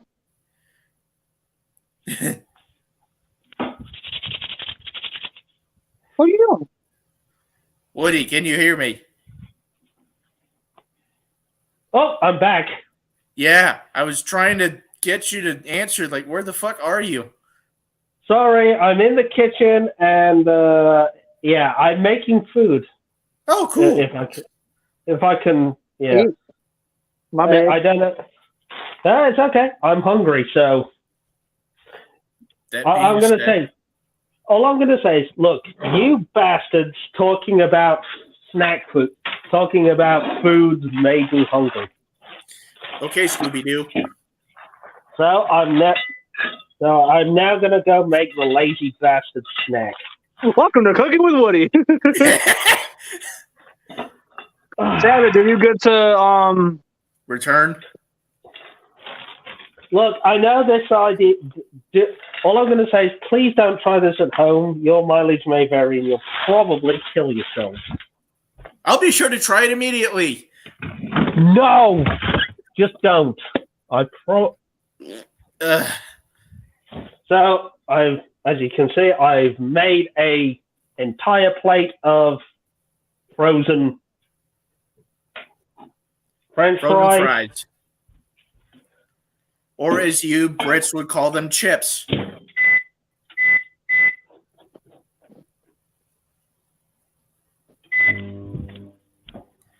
Am I correct on that?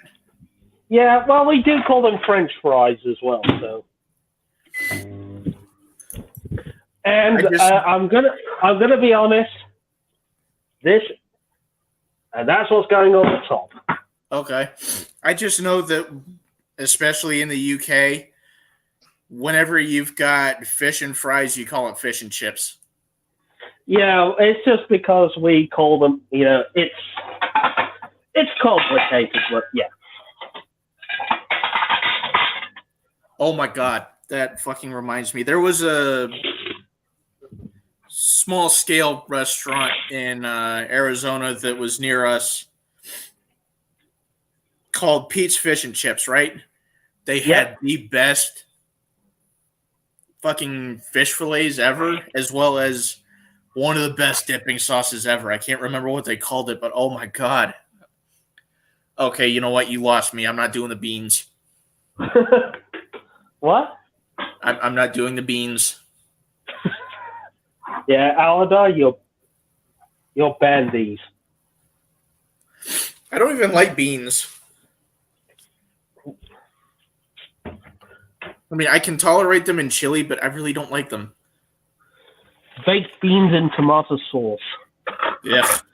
Also, Savage says there's a new guy in the chat. Who is it? Oh, I found some chili con carne. That is not anybody new. That is the same guy. That is that is Fanbase's Bionicle. Okay. Okay. Also, TFN, thank you for letting me know. I will keep an eye on the A and W. Now, what is the shadowed one? Ah, yes. Rest in peace. So I'm just looking at here. Chili con carne, minced beef and kidney beans in a Mexican-inspired spice blend. Wait. Yeah. Well, okay, Savage. Goddamn, I'm working on it. I'm just looking at some sweet and sour chicken. Yeah. Now, to answer BC's question, I don't know the long and short of it. I just know Fanpage uploaded a video earlier announcing the guy died, so it's like, rest in peace. He's been gone since November. I'm sorry to hear that. Condolences. May he rest in peace. I feel like that name is familiar. I'm gonna look this up. I feel like I've seen. Bolt, chill. Guys, tell him Mini Mutt to chill. He probably will if you guys say it. He won't listen to me for fuck. Silverbolt, chill. Yeah, Silverbolt, chill. Oh, and by the way, I found something he's banned from. BC, look at this. Give him a second. Oh, God. I don't do beans anyway. Okay, so upon looking up the YouTube, yeah, okay, I know of him. I probably might know if someone linked one of his videos, and I'll check it out later. But yeah, that's what I'm putting on my fries SpaghettiOs. with some mini sausage. SpaghettiOs. Woody, next time you fix yourself some nugs or fries or anything, take some ketchup, some barbecue sauce, some mustard, some Tabasco, and some Worcestershire and mix that all together and dip it. Dude, how are you? That is some toxic ass sauce I've ever heard. That is literally toxic as fuck. Well, I mean, I could tell you to throw in some buffalo sauce as well, but that would be going a little far. Dude, no wonder you're shitting your pants. See what I mean? Aladar, Yes. I'm convinced that your Pokemon is actually muck. Really? No. An old friend of mine from high school told me it was ghastly. No, he's coughing and wheezing.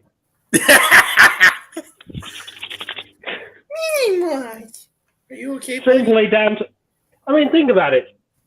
What do coughing and wheezing do? Fart gas everywhere. I mean, I could have called him Garbodor. Well, at least to be honest, his opinions are trubbish.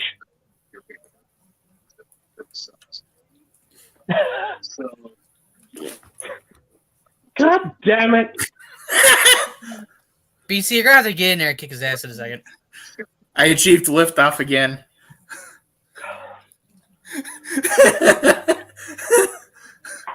You are, Alan, you're going to get your ass kicked. You Also, are far too- Also, Woody, I have shared with you a one of the Shadow One's videos. I do recognize this guy. Yeah, He passed away. Yeah, he passed away. R.I.P. Yeah. Thank you, Savage. I'll take a look after the I stream. did not know. I never knew of the guy myself. I didn't And either. This is very unfortunate. And my condolences to the family. Uh-huh. Yeah, Rest my in peace. my condolences to his friends and his family and all of that. Very unfortunate. Very, very unfortunate. So let's get backtrack a little bit. But when I went to go grab food, what the fuck were you guys talking about when I came back? Just overall favorite restaurants we grew up with. I was saying pick only one, and they trailed off. Now I have one for you guys. You're gonna wait until he gets the answer. Yeah, Aladar, chill. Let him. Let the Savage talk. Fuck's sake! Punch him. Your favorite childhood restaurant, like the one place you remember going to eat at all the time as a kid. Well, this is kind of a simple answer because it's literally the only answer I really have. McDonald's. Okay. Because firstly, for me, McDonald's is right over there. Yeah, I can walk over there and have fun over there. Secondly, they used to have the playground. Remember the playground, everyone? Yep, Yeah, yep, yep, yep. place. Before they turned adult for no fucking reason, but okay. Yeah, our McDonald's playlands were a bit different to yours. Yeah, our playlands now are adult meeting sanctuaries. Well, yeah, well, I was going to say, or a place for Aladar to take a shit in the ball pool. Please. But yeah, no. That's been my one. That's been honestly like the only realistic spot I've been able to go to that's a childhood fast food restaurant. Fair. I mean, that was one of mine as well. Because, like I said to the other guy, Savage, living in the UK, we only had a handful of actual American restaurants. Like we did have a Dairy Queen, but for a time the spot they were at was getting outright fucking demolished because Hardee's was across the road from it, and down to the right, like past a literal building, was McDonald's. So the middleman in the middle there was getting destroyed. Yeah. It's one of those things, isn't it? You take what you can get. Plus, across the street from Hardee's, technically speaking, was my job. Or is my job. Yeah. It had a different name then, but yeah, no. It was a bad... over there was almost a bad spot of where a lot of food is. Yeah. I mean, I'm going to say it wasn't until, 2004 or 2005 we actually got a fucking Subway.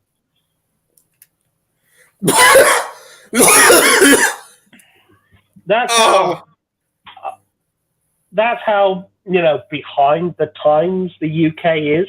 I mean, it wasn't until like 2010 we actually had Taco Bell outside of 2 RAF bases. Behind the times. So Aldar, you can relate. I don't call myself out for nothing. I mean, like we had 5 Guys open up near me, literally a few years back. The question I was going to ask, if I can get to that, like if it's actually okay. What is the craziest concoction you guys have made in your entire life? And was it any good? Aladar, if it's anything you've made, it's probably toxic as all hell. What do you mean by concoction? Like drink, like make a ramen burrito, or what? Mixing any culinary anything together that you would think didn't really belong together and somehow it worked.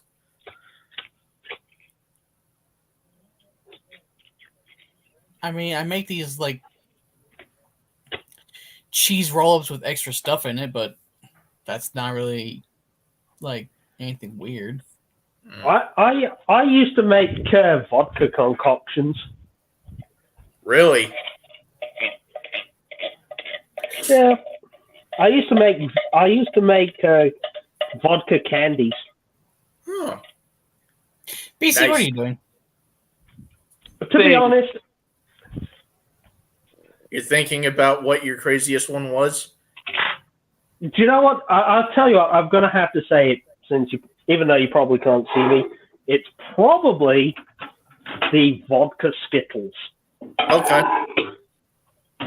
So what am I answering? What is the craziest concoction you've ever made, and was it any good? I had a flatbread done at Subway once where it was pepperoni, steak, nacho cheese, chicken, American cheese, and egg. Oh, and a bacon. Nice. Do you know, actually, I realized, do you know what the vodka Skittles actually consisted of? What?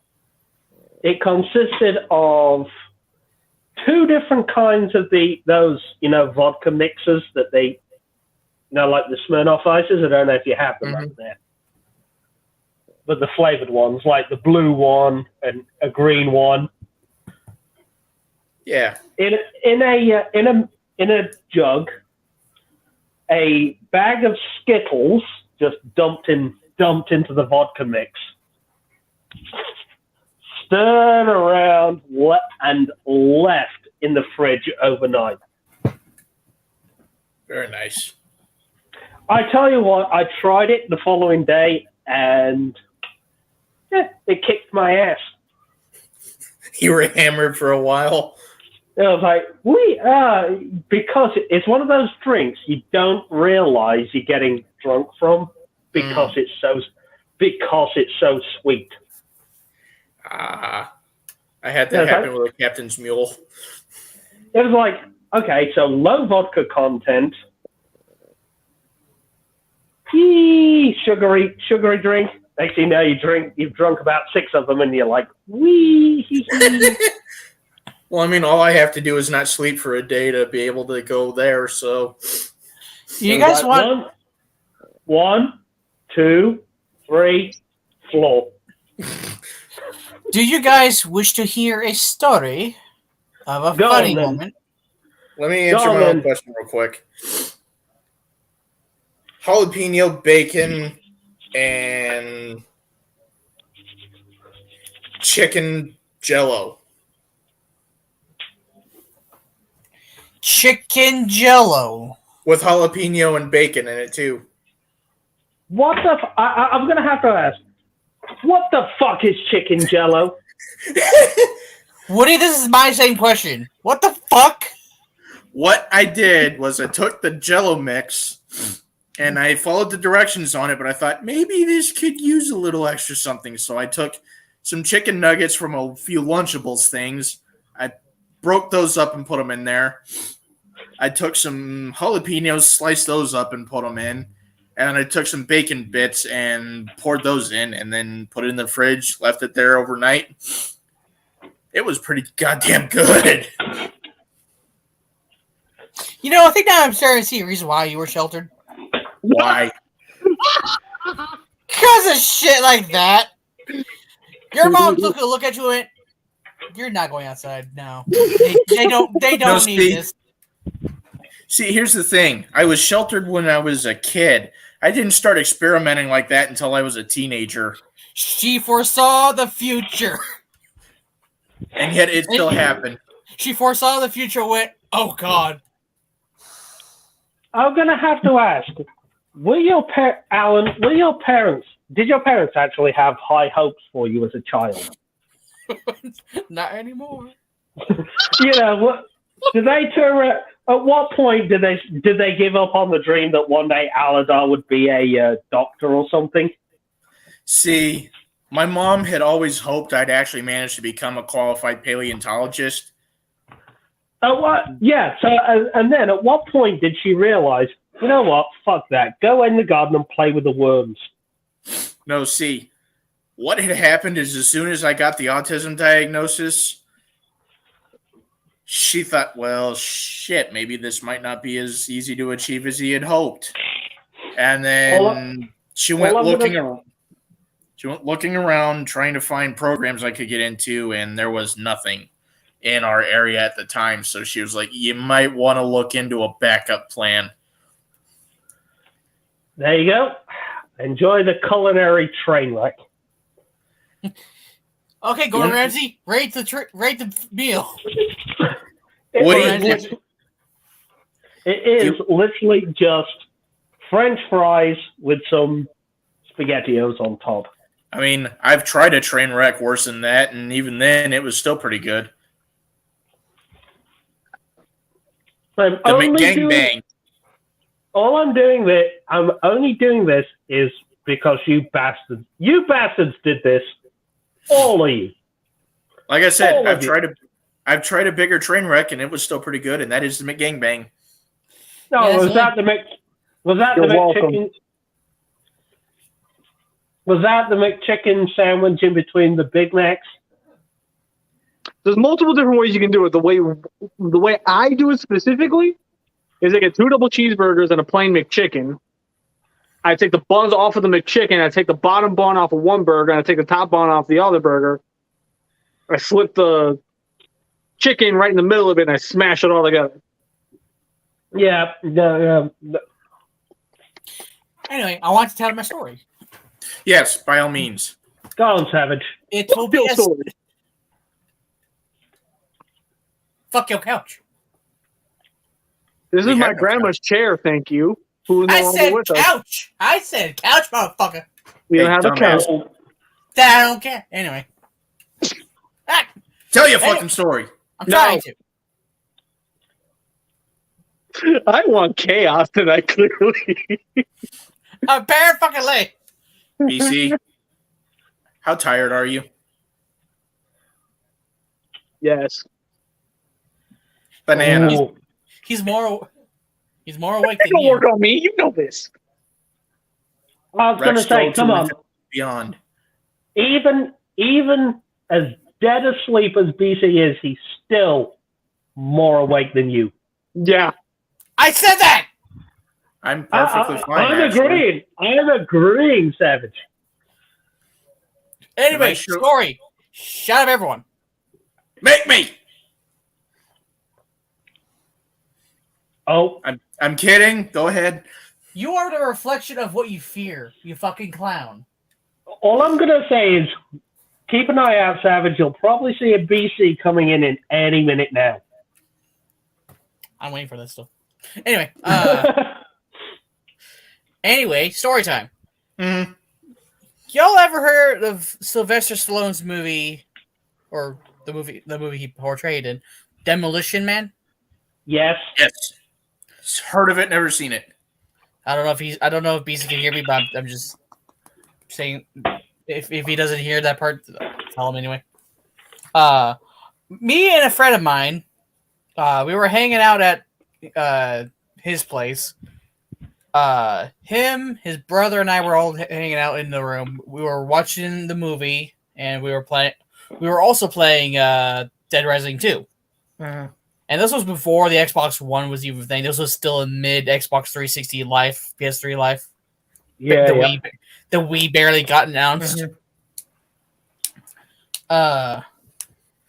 We were playing on this TV, right? It was one of those TVs that have the VCR attached to the TV. So it's like I one of those. remember those. Mm-hmm. And it also has all those buttons on the front that some VCRs have. Yeah. Mm-hmm. Mm-hmm. Mm-hmm. We switched from we were watching the movie, but then we switched. We stopped in the middle. We're like, let's play. Let's try to beat that one mission in Dead Rising 2 because it was at a certain point of the game where it's kind of like it's crucial. So I was like, yeah, okay. I don't know who, when, or why. And it's still funny to this day. And it's like, oh no. We were playing it, and basically we were in a death loop because it was like impossible to get through. Like you have to beat the game before that certain time limit, and where we were at, it was not fucking possible whatsoever. So we're like we got frustrated with it, and we said, "Fuck it." We went back to the movie, and we rewinded a little bit so that because we saw that it was still playing. So okay, let's rewind it real quick. We got back to the part, but as I think we were watching the movie, we started to see the gameplay of the game we just played. So, which means somehow at some point when we were playing the game, one of us accidentally hit the record button. Oh, that's fucked up. You actually recorded over Demolition Man with your video game? Yeah, it was like, wait, what the fuck? Oh no! And this wasn't just like their own copy. This was a rental. Oh shit. How it's like, the fuck do you tape over a rental? without warning is how, apparently. Dude, that is funny. How much of that story did you hear?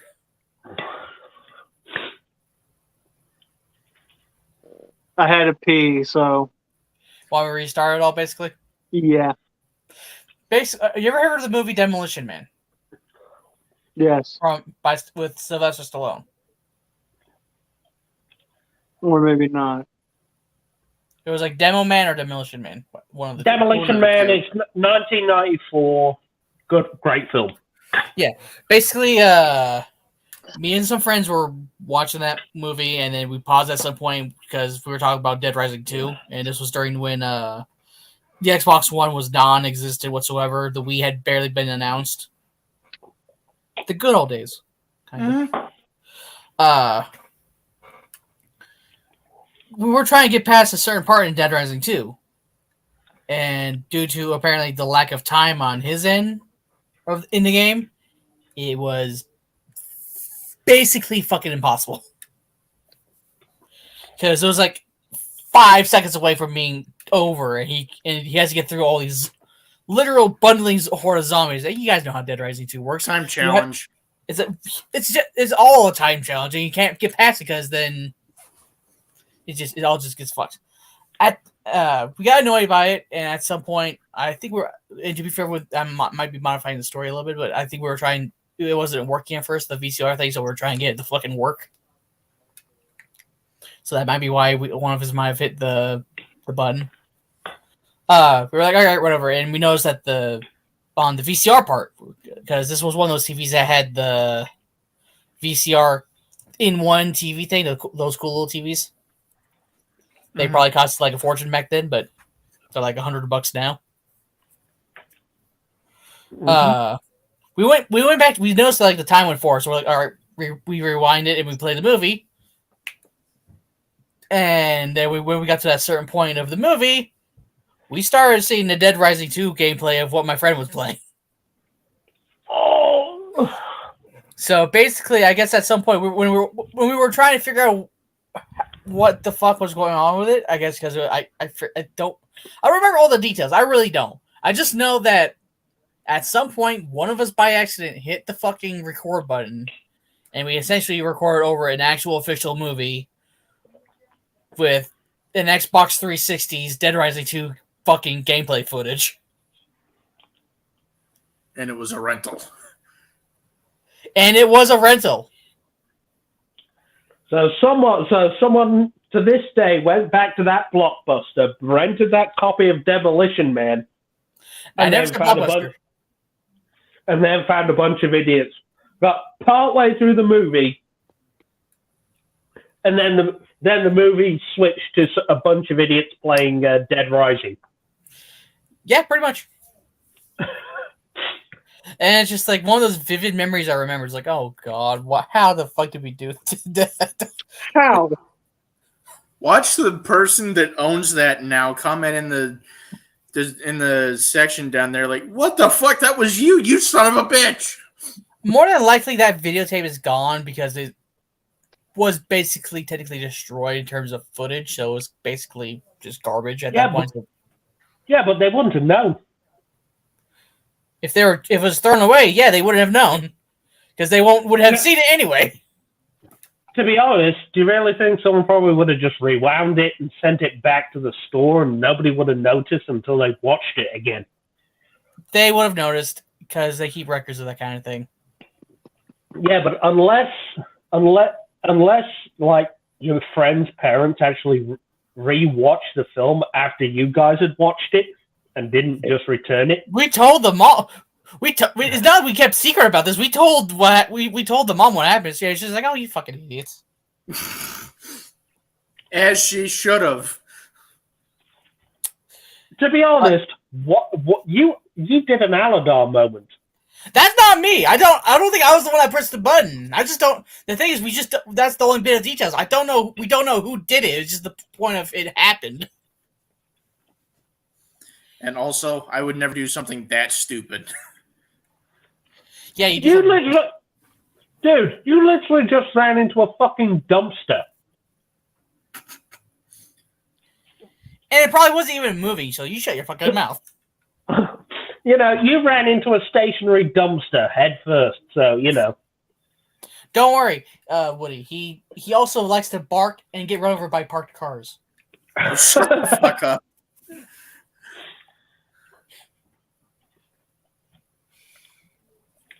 But yeah, that's like... I tell you what, automatic doors never open for him. They do, actually.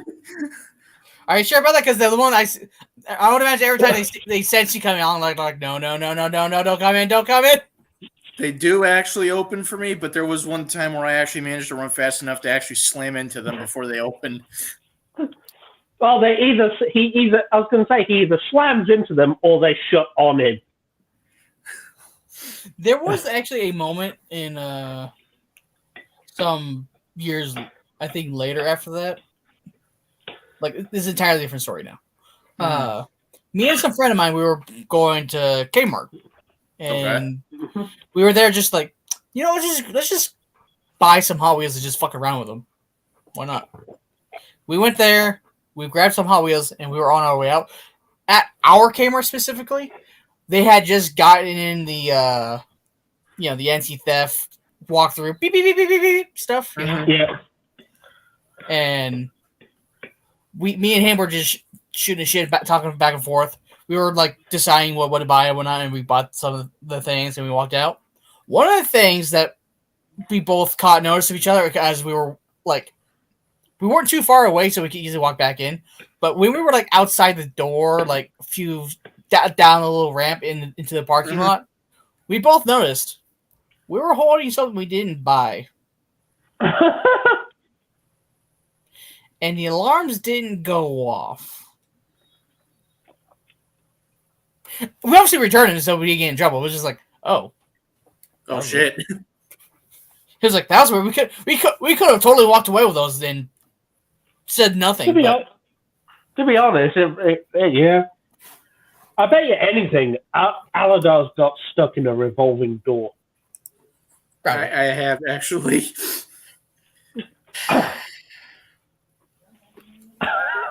The revolving doors are meant to keep spinning, so you don't get stuck. To be fair, unless something gets in the way of the door.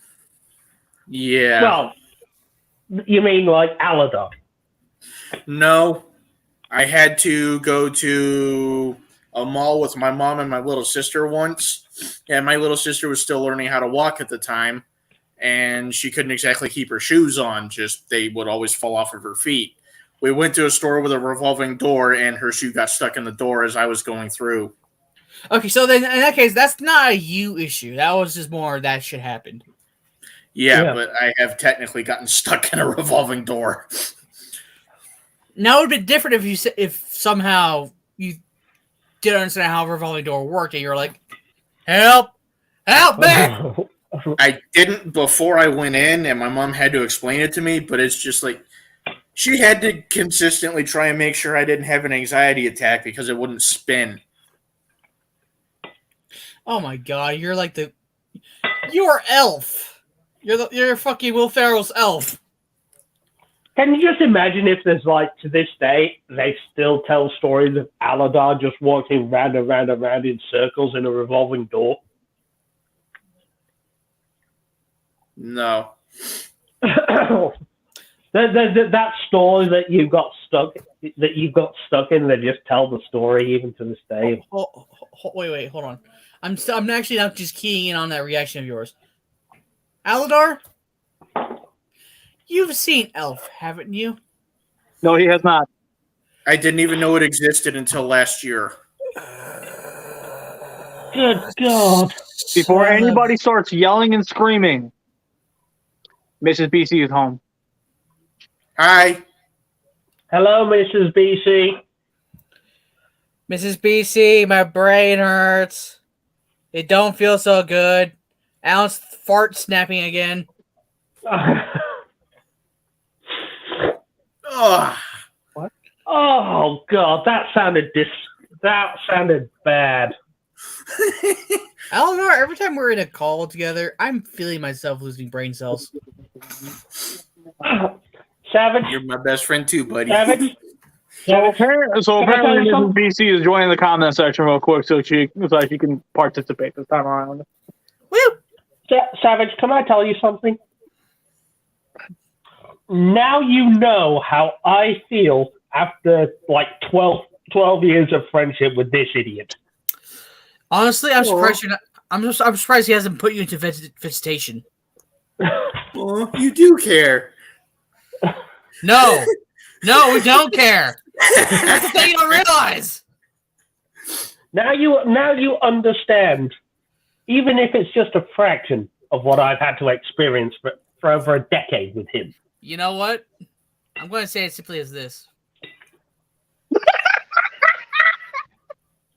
Rude. Miss BC. Rude. Firstly. But I'm going to What'd keep she it simply say? as- She said, Savage, I don't care about your head. To be genuine for a Oh. moment, I wouldn't change anything about those 12 years with you, Woody. I would.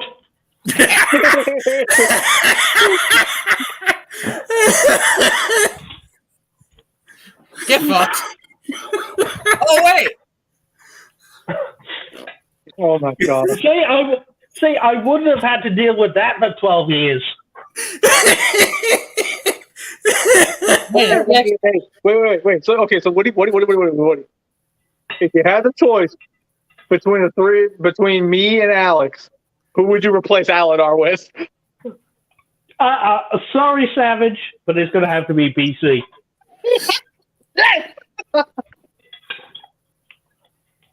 Okay. I mean, either way, you would still get 12 years of your mentality back. Yeah, Fair. To be honest, I feel like if I played Mortal Kombat on Sega Genesis with BC, I would get a fair challenge out of him, and he probably wouldn't punch me, either try to distract me or punch me in the face if I beat him. I Mrs. get the BC feeling said- you would. Miss BC said, I would trade Aladar with Savage. Oh, I don't know if I should feel complimented or hurt because you're her whipping boy, but at the same time, treating me out. all I'm going to say is Aladar's got some emotional damage. Aladar's getting that emotional damage today. For empath, he better have some emotional damage. Stop smiling, you fart fucking fuck. Excuse me. You're not funny anymore. I mean, come on, Aladar, I'm eating. God damn it. No, see, when I had the nugs earlier, BC was convinced I contaminated them with a poop. You did. No, I didn't. Yes, you did. You did. I'm trying to eat. Closer had to put in that fucking toilet because of that damn nugget. I'm trying to eat fries and SpaghettiOs, and you're shitting your pants. Come on. Wood for bowls seems like a better trade. What? Oh, wait, you say you trade me and Aladar for Woody? Okay. Yeah, she would. I'm trying to make sure I understood that sentence correctly. Actually, Woody for Bud seems like a better trade. Okay, I'm in. Yep, I'm not. Go to the kitchen.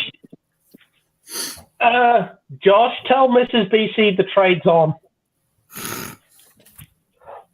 I'm not even there. You know, hey. To tell you what, start packing your shit tonight, and I'll pick him out. Yeah, right there. But see, do you really want to deal with the ghost of my pooch in the room? Well, to be honest, I can always open a window and let it decontaminate. I can always ask I legit have been making him open a window on a regular basis. And that's why. CBC, I can always open a window. I can always spray some, Febreze in there. Called Oh, carpet dude. cleaning and bleach. Miss Here's the BC, thing. there's Everything not is- enough bleach to clean that. And on top of that, I'm more powerful than Febreze. It's been proven. Yeah, but there's always that. Give Mrs. BC a month. She'll have a concoction that'll whoop your ass. And I will say, Mrs. BC, can I have some, please? Oh, God damn it. Would be enough That- to disintegrate a body, though. I'm- I mean, if it works, it works. getting back onto the topic we were going on before Savage told this story. What's your guys' favorite ice cream flavor? Birthday cake. Chocolate chip cookie dough. It'd be a toss-up between Ben and Jerry's cookie dough or this strawberry ice cream from a local place. Okay. But if the place does not have birthday cake, I am one of those weirdos that would ask for bubblegum ice cream. Bubblegum is be honest- good. To be honest, Okay, so Aladar, what's yours? I was actually going to say mine, and then he said it himself. It's bubblegum. I was expecting to be like... Okay, I have a question. Is there any food stuff that Aladar can eat that doesn't make him shit himself? No. God damn it. Believe me, we tried. Even Miss BC says no. Aladar, I'm going to be honest. You are the only person in existence who can drink a glass of water and fart. Mm-hmm. I still think you're... I will say this much, though. With how bad his farts are, even I have to admit, his poots ain't got nothing on the dynamites I leave in a toilet. To be honest, BC, you're gonna have some proper competition when Mini BC comes running round. Fair. I'll give you that. Yeah. Fair. I think, to be honest, it's literally gonna be like, I can imagine it. You can just, you know what? I can just imagine it. BC, I can just imagine it. Mini BC goes for a shit in the diaper, and everyone gets a whiff, and it's like, Alan, what the fuck? It wasn't me. What? No. What's going to happen is Mini BC is going to be once Mini BC hatches. Yes, I'm going to say the word hatch. Fuck off. I don't care. That child's going to be running about the place. That child's going to be running around the place, just going full crackhead mode because all children do. You can't deny that. All it's going to do is stop, fart, look at Aladar, stinky, and run off. Do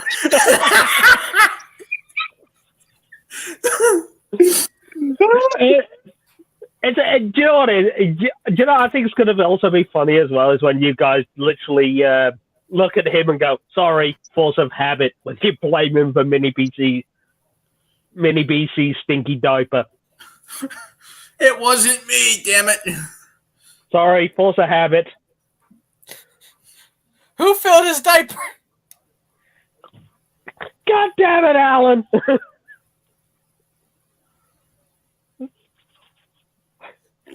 Yeah. Oh. See what I mean, Alan? See what I mean, BC? He's already shitting himself. And all I've had today was Chimkin Nuggers and Reese's Puffs. Fuck's sake. Oh, but I'm the bad influence for the child. Let's not worry about the bioweapon over there. No, Okay, I'm the so as much as everybody is saying that Alex is the bad influence on the child, bear in mind who we chose as the godfather. Spoilers. He is the godfather of my child. And the kid is lucky enough to have 2 pairs of godparents. Oh, great. All I'm going to say is that poor kid having to grow up in the same household as Aladar.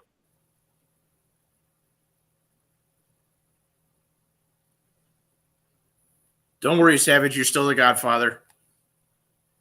Why the fuck? I was going to say, does that mean that Savage is going to make the kid an offer he can't refuse? I'm going to be sorely disappointed if the kid doesn't say that at some point. Like, Uncle Savage. Offer I can't refuse. Savage, I'm gonna make an offer you can't refuse. You know what the offer is? You know what the offer is? What? Savage gives Mini BC $5 to go hit Uncle Alan in the nuts. You do it too. No. If it's my kid, he's gonna go $5. Hit your Uncle Alan in the nuts. Make it 10 and I'll use a bat. Actually, no. Make it 10 and we'll go for the Nerf football. No. If I make it 10, you better do some extra damage. Oh, no. See, if you want extra damage, I gotta grab the hammer. And then we're going to 15. No, hold on. I can easily do this conversation just like this. I'll make you an offer you can't refuse. $5, you hit your uncle in the nuts. $10 with a bat. But $20 with a sledgehammer. God damn. And knowing my son or daughter, depending on which, they would simply just go, make it 50. and Savage is going to go, you know what? Okay. I'm intrigued at what you're going to use. Have 100. Monopoly! At that point, the kid would just be sitting there like, okay. Walks up. See, the thing is, can you come with me real quick? Yeah, sure. Just 1 second. Goes outside, hits him in the nuts with a shovel, and he just falls face first into a fucking holy dog. the thing is, though, because starts burying him. I just come out. Looks like he's sleeping with the moles.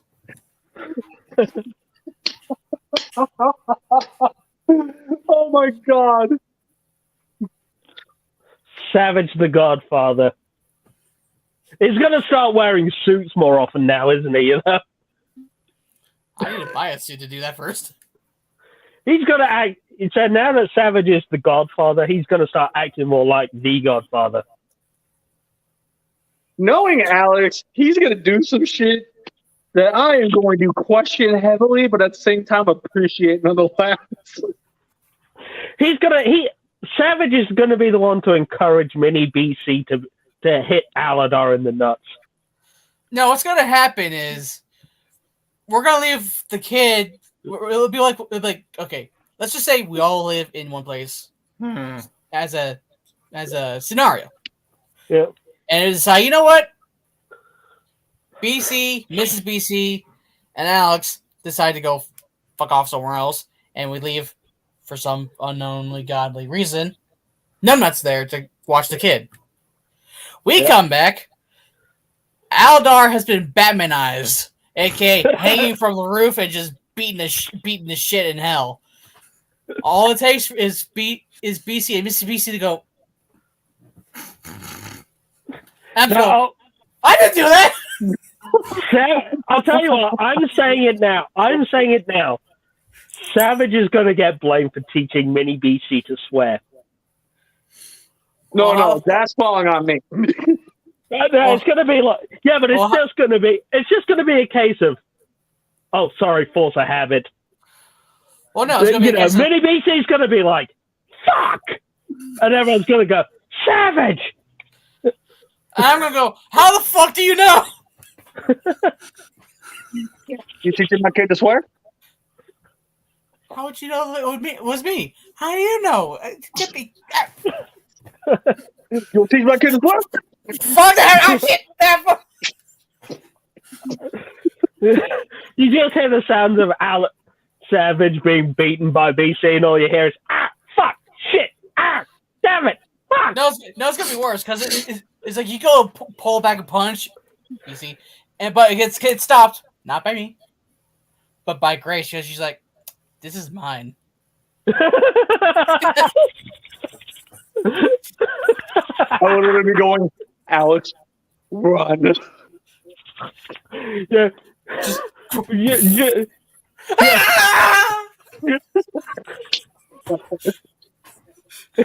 Nails in the fingernails are deep in the carpet. You just see Mrs. BC looking at her watch, going 5, 4, 3, 2, 1. Giving Savage 5-second head start. Not that she needs it. No, it's like not even knowing my wife. She'll have a landmine planted around the area he would run. But it's not no ordinary landmine. It's a landmine that when it goes off, it's an ejector.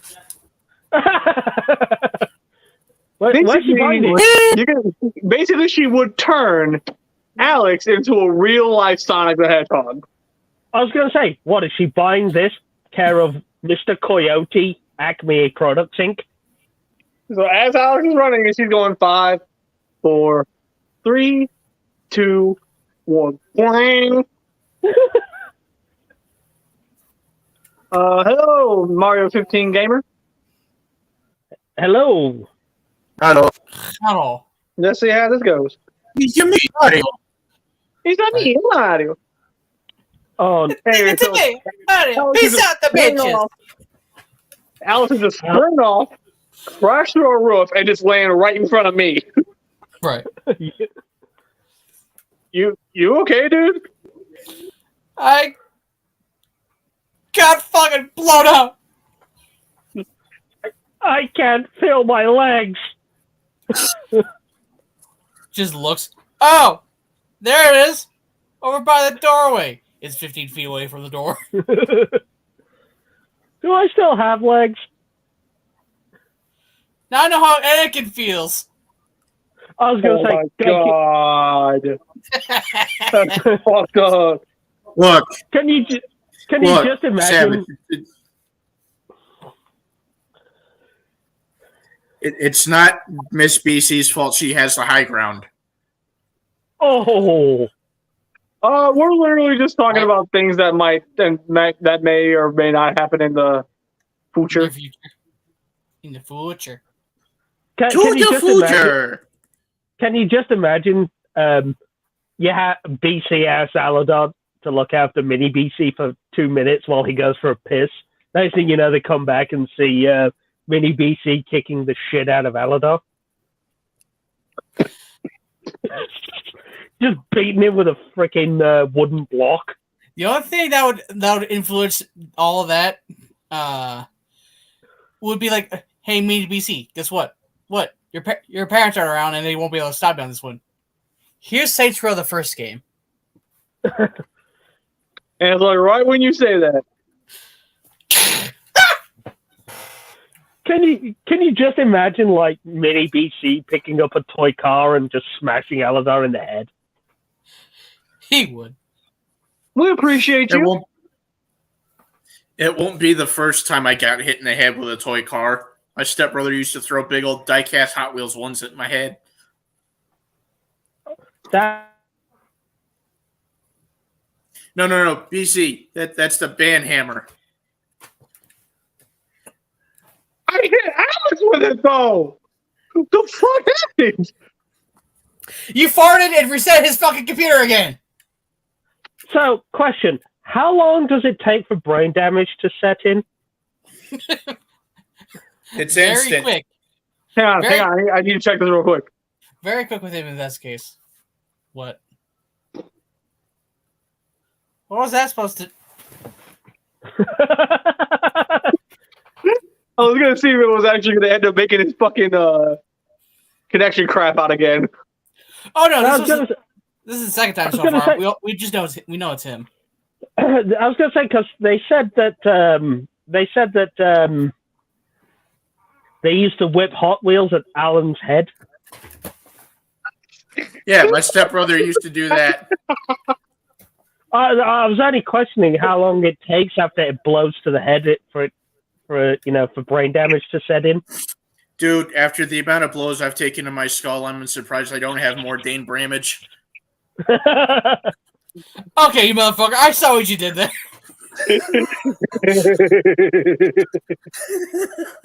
Don't I worry, saw that one. So when Aladar ran straight into the dumpster today, did he just look and go, "I brained my damage"?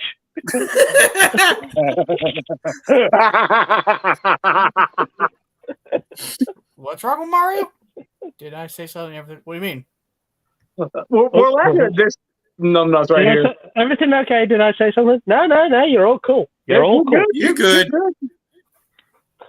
All good. Also, we appreciate you checking the channel out. Hope you enjoy your stay. Yeah. this is our first 4-hour episode. Woo! We're probably never gonna do this again. No, we're not. No, this is a one-time deal, bitches. Enjoy it. Although So- I definitely would not mind doing this little thing right here. What? So Bonk. I gotta have to ask then. Ow. This is for Mario. Since we asked everybody else, favorite childhood restaurant. Basically, what's your favorite childhood restaurant if you didn't get to what the question was? Squeezy. Damn it, Aladar. Just God damn it. Also, since I'm going to take the obvious guess that you're probably new, that's BC. He's in charge of the channel. That's Aladar. He likes to gas the entire world because he's a gaseous bioweapon. I asked if everything is okay because I said that Marvelous Prime recommended you. Oh.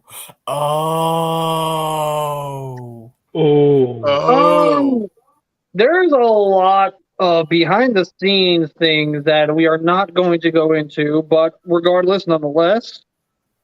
Thank you for checking us out. Yeah, regardless, nonetheless, thank you for checking us out. If at any given point you want to see anything else that goes on around here, feel free to let us know. Yep. Things that we offer and such.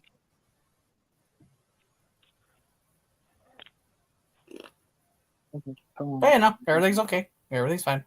Everything's all cool, You're dude. good. Don't worry. You're good, dude. We got no We got no beef. Real quick, if I got a beef with somebody, then I make it abundantly obvious. What is going on with him? He says. That's probably a discussion worth not probably talking about live right now. That's a conversation not going to be had live. So Yeah. But we'll be happy to discuss it with you privately. If we have a way to access, I don't know. I mean, we have a Discord. Oh, excuse me. We do have a Discord. So there's that. Yeah, that's literally what I just said. He came to me about his autism and then told me he has been depressed about getting kicked. That's literally just a discussion worth just talking about off stream. So we're not going to have that conversation out of here on here. But if you want to hear, we will not discuss it live. But if you want to hear our side of things, we will more than gladly hop on the Discord with you and go from there.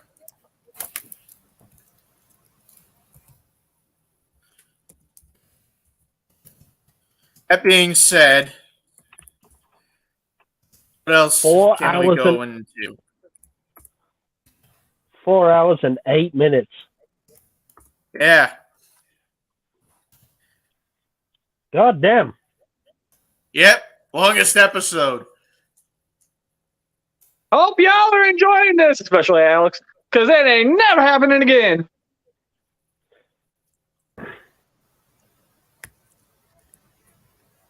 Anyway,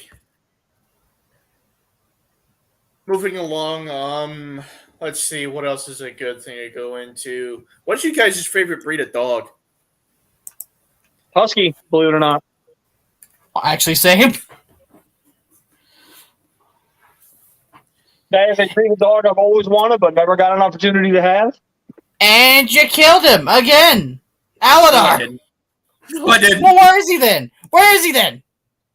He went to the Shadow Realm. Because you killed him. But to answer my own question before Woody pops back in, sorry, Mini Mutt, no offense, but Great Dane. God damn it, Aladar, you've shit yourself and crashed me again.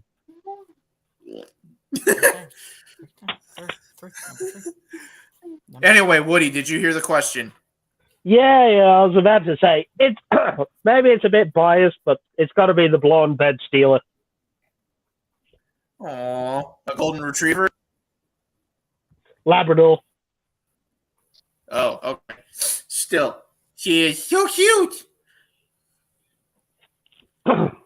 Again, sorry, Mini Mutt. I love you, and I will never trade you for anything. You're a good puppy, but Great Dane all the way. I love Beanie Boy to death. What else? I'm being honest. You remember that scene in the Scooby-Doo movie where Shaggy and Scooby start farting at each other? Aladar can do that all by himself. Even more of a fun fact, I've actually done that with both Rex and Silverbolt. God damn it, Alan. Eldar. God damn it, Aladar, stop farting on the dogs. It is officially midnight here in Illinois.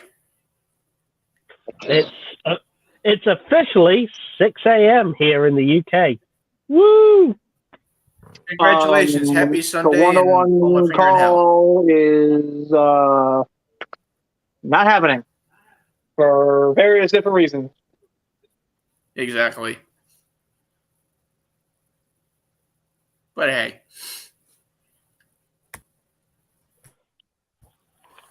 So, what else can we go into? Or are we basically dry? So all I'm going to say is, no, I won't tell you anything from the future. The fuck? But why? It could be so useful. Because the You could future tell me isn't... where I'm gonna hurt. You could tell me where I'm gonna hurt myself so I can avoid it. No, I prefer the comedy. Oh, fuck I mean, we you! all do.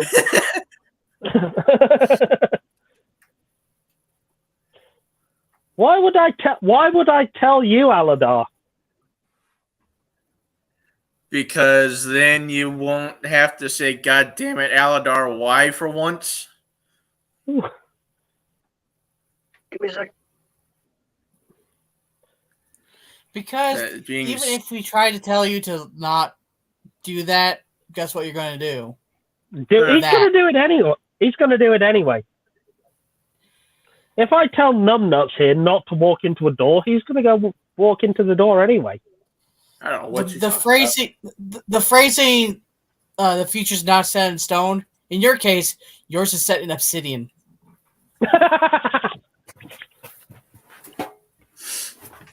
Well, fun.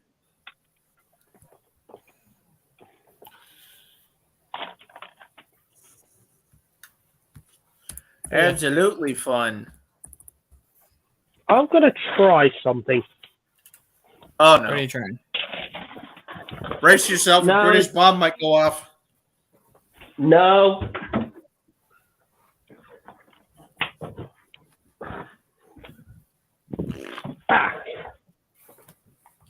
God, Much better fucking lighting. damn it. What? How's this? Much better Is this lighting. better? Much, much better. That being said, why did you say "God damn it"? You farted again. And you're surprised why? Aladar, stop fucking shitting your pants. To answer that, Mario, that like we said, this is a conversation to have not on a live stream. Exactly. So, Yeah. so stop asking, please. Yes. I mean, they pretty much chose to leave, so. What are you doing? Well, I mean, he asked me a question as he left, so Yeah, that's a classic troll tactic. Oh, lovely. Huh? I'll BRB real quick. Because if he chooses to sneak around and come back. Mute. I was just making some space so I could, relax a bit.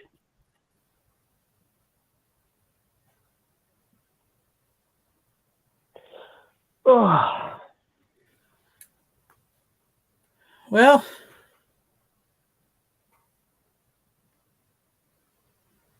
You're not going to give him a chance to speak. The Savage, how come? Yeah, everyone just was still tense when I mentioned Marvelous. I was just asking some stuff about him while this was not catch up. Sorry, I was just reading the chat myself. Catching up on the chat.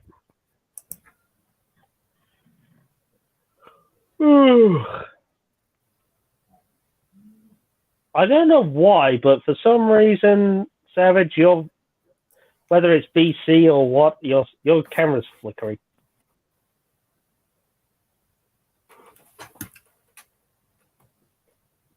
might just be the camera quality of excuse me. itself, honestly. So, Yeah. Maybe.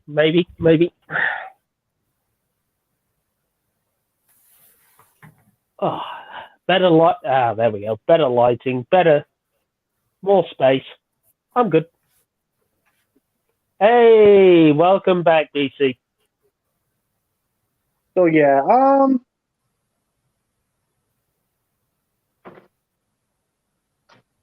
do we want to call it quits now?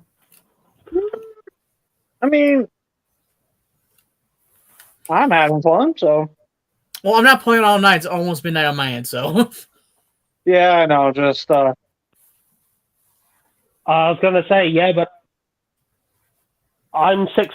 Yeah, but I'm from the future. so anyway, I'll Greetings from the world of tomorrow.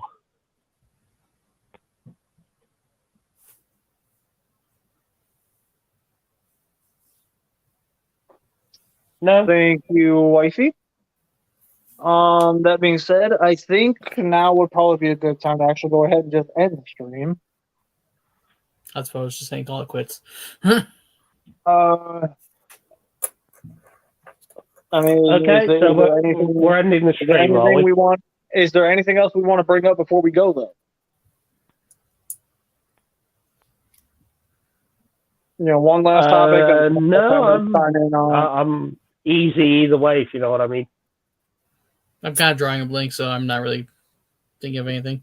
Okay, well then, I think we'll wait for Eldar to come back, and then we'll I sign get off. it. Well, guys, if we're wrapping it up. Yeah, but we gotta wait for Numbnuts to get back before we actually can. You may want to get ready with your question when he does come back.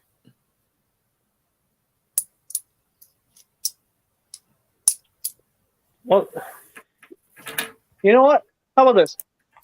Between all of us right here, what is your favorite Imperial Mark deck? Okay, damn it. Oh, I don't know.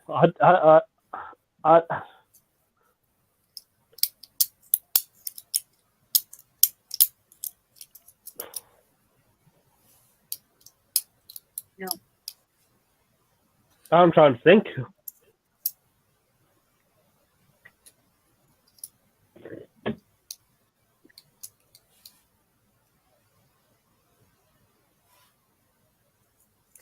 Favorite Imperial we keep trying March to deck. tell you that this is a private matter. You're bringing it up during a live stream. It's private. If anyone wants answers, they gotta talk to one of us directly. If you want answers, try to contact us privately. But for right now, I'm the one being nicely saying this. Stop asking.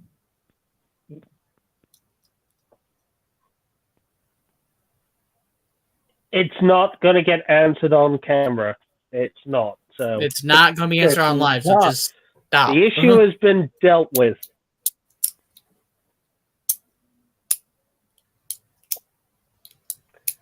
Besides, the whole thing that happened was a private matter.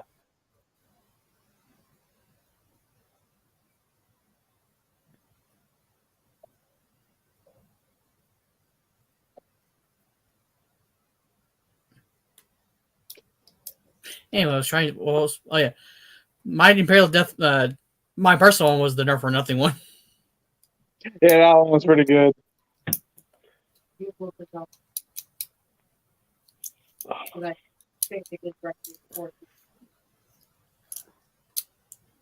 We get you responding to her message, but it's also for us to see as well. So we're responding with that as well. So just if you want the answers on, we will. If you want to contact us individually, God damn it, Eldar. But seriously, if you want the answers, don't bring it up right now on live stream. We will talk to you in a more private discussion where it's not on camera. Simple as that.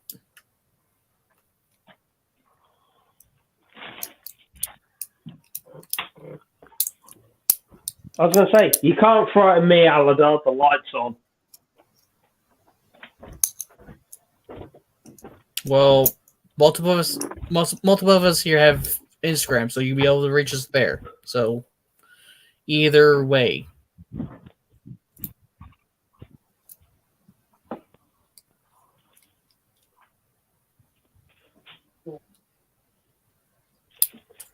All right. Well, either way, we're probably going to go ahead and end the stream here in just a moment. My favorite Imperial March of Death. Which one was it? Honestly, mine would have to be the first one, the very first one. And the reason why it was so fucking funny to me, it wasn't just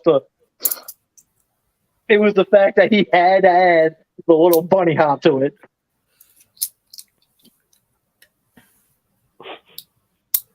If I could, I would purposely add Skyrim ragdoll physics to myself every time I do something like that.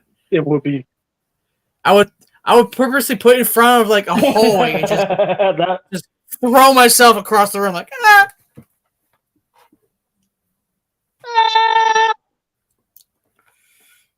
So you know how we all have a scream for when we get thrown? Pretty much. Yeah. What's Woody's?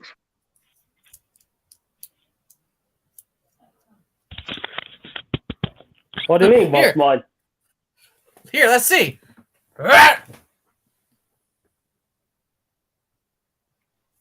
So sad.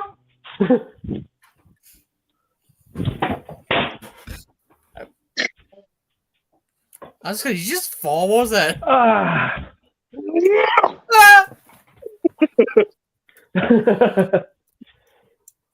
No, I'm good.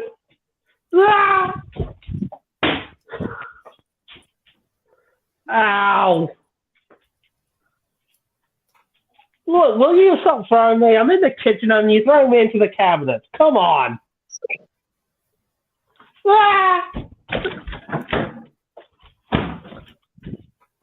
That was the fridge.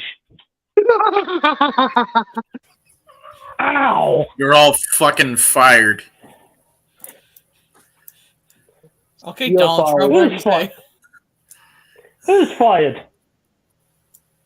Oils. Good. I didn't want. So now that Aladar's back, one last question: what is your favorite Imperial March death?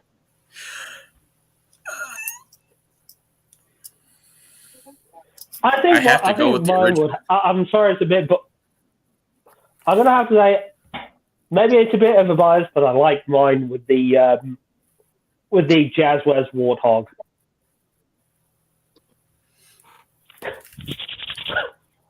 So you're basically saying the same answer as mine. Yeah, the original. That was where it started. That's where it's the funniest. It's the bunny hop. It's the bunny hop. I'm sorry.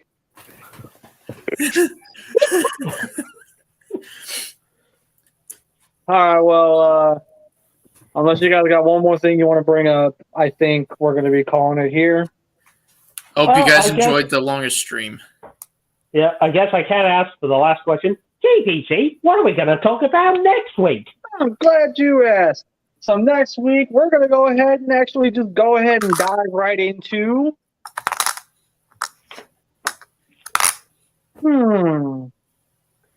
Let's just go ahead and dive right into a video game that we want made. Whether it be a sequel to a game that never got one, or a series of games that you want to continue, but you know it never will. Okay.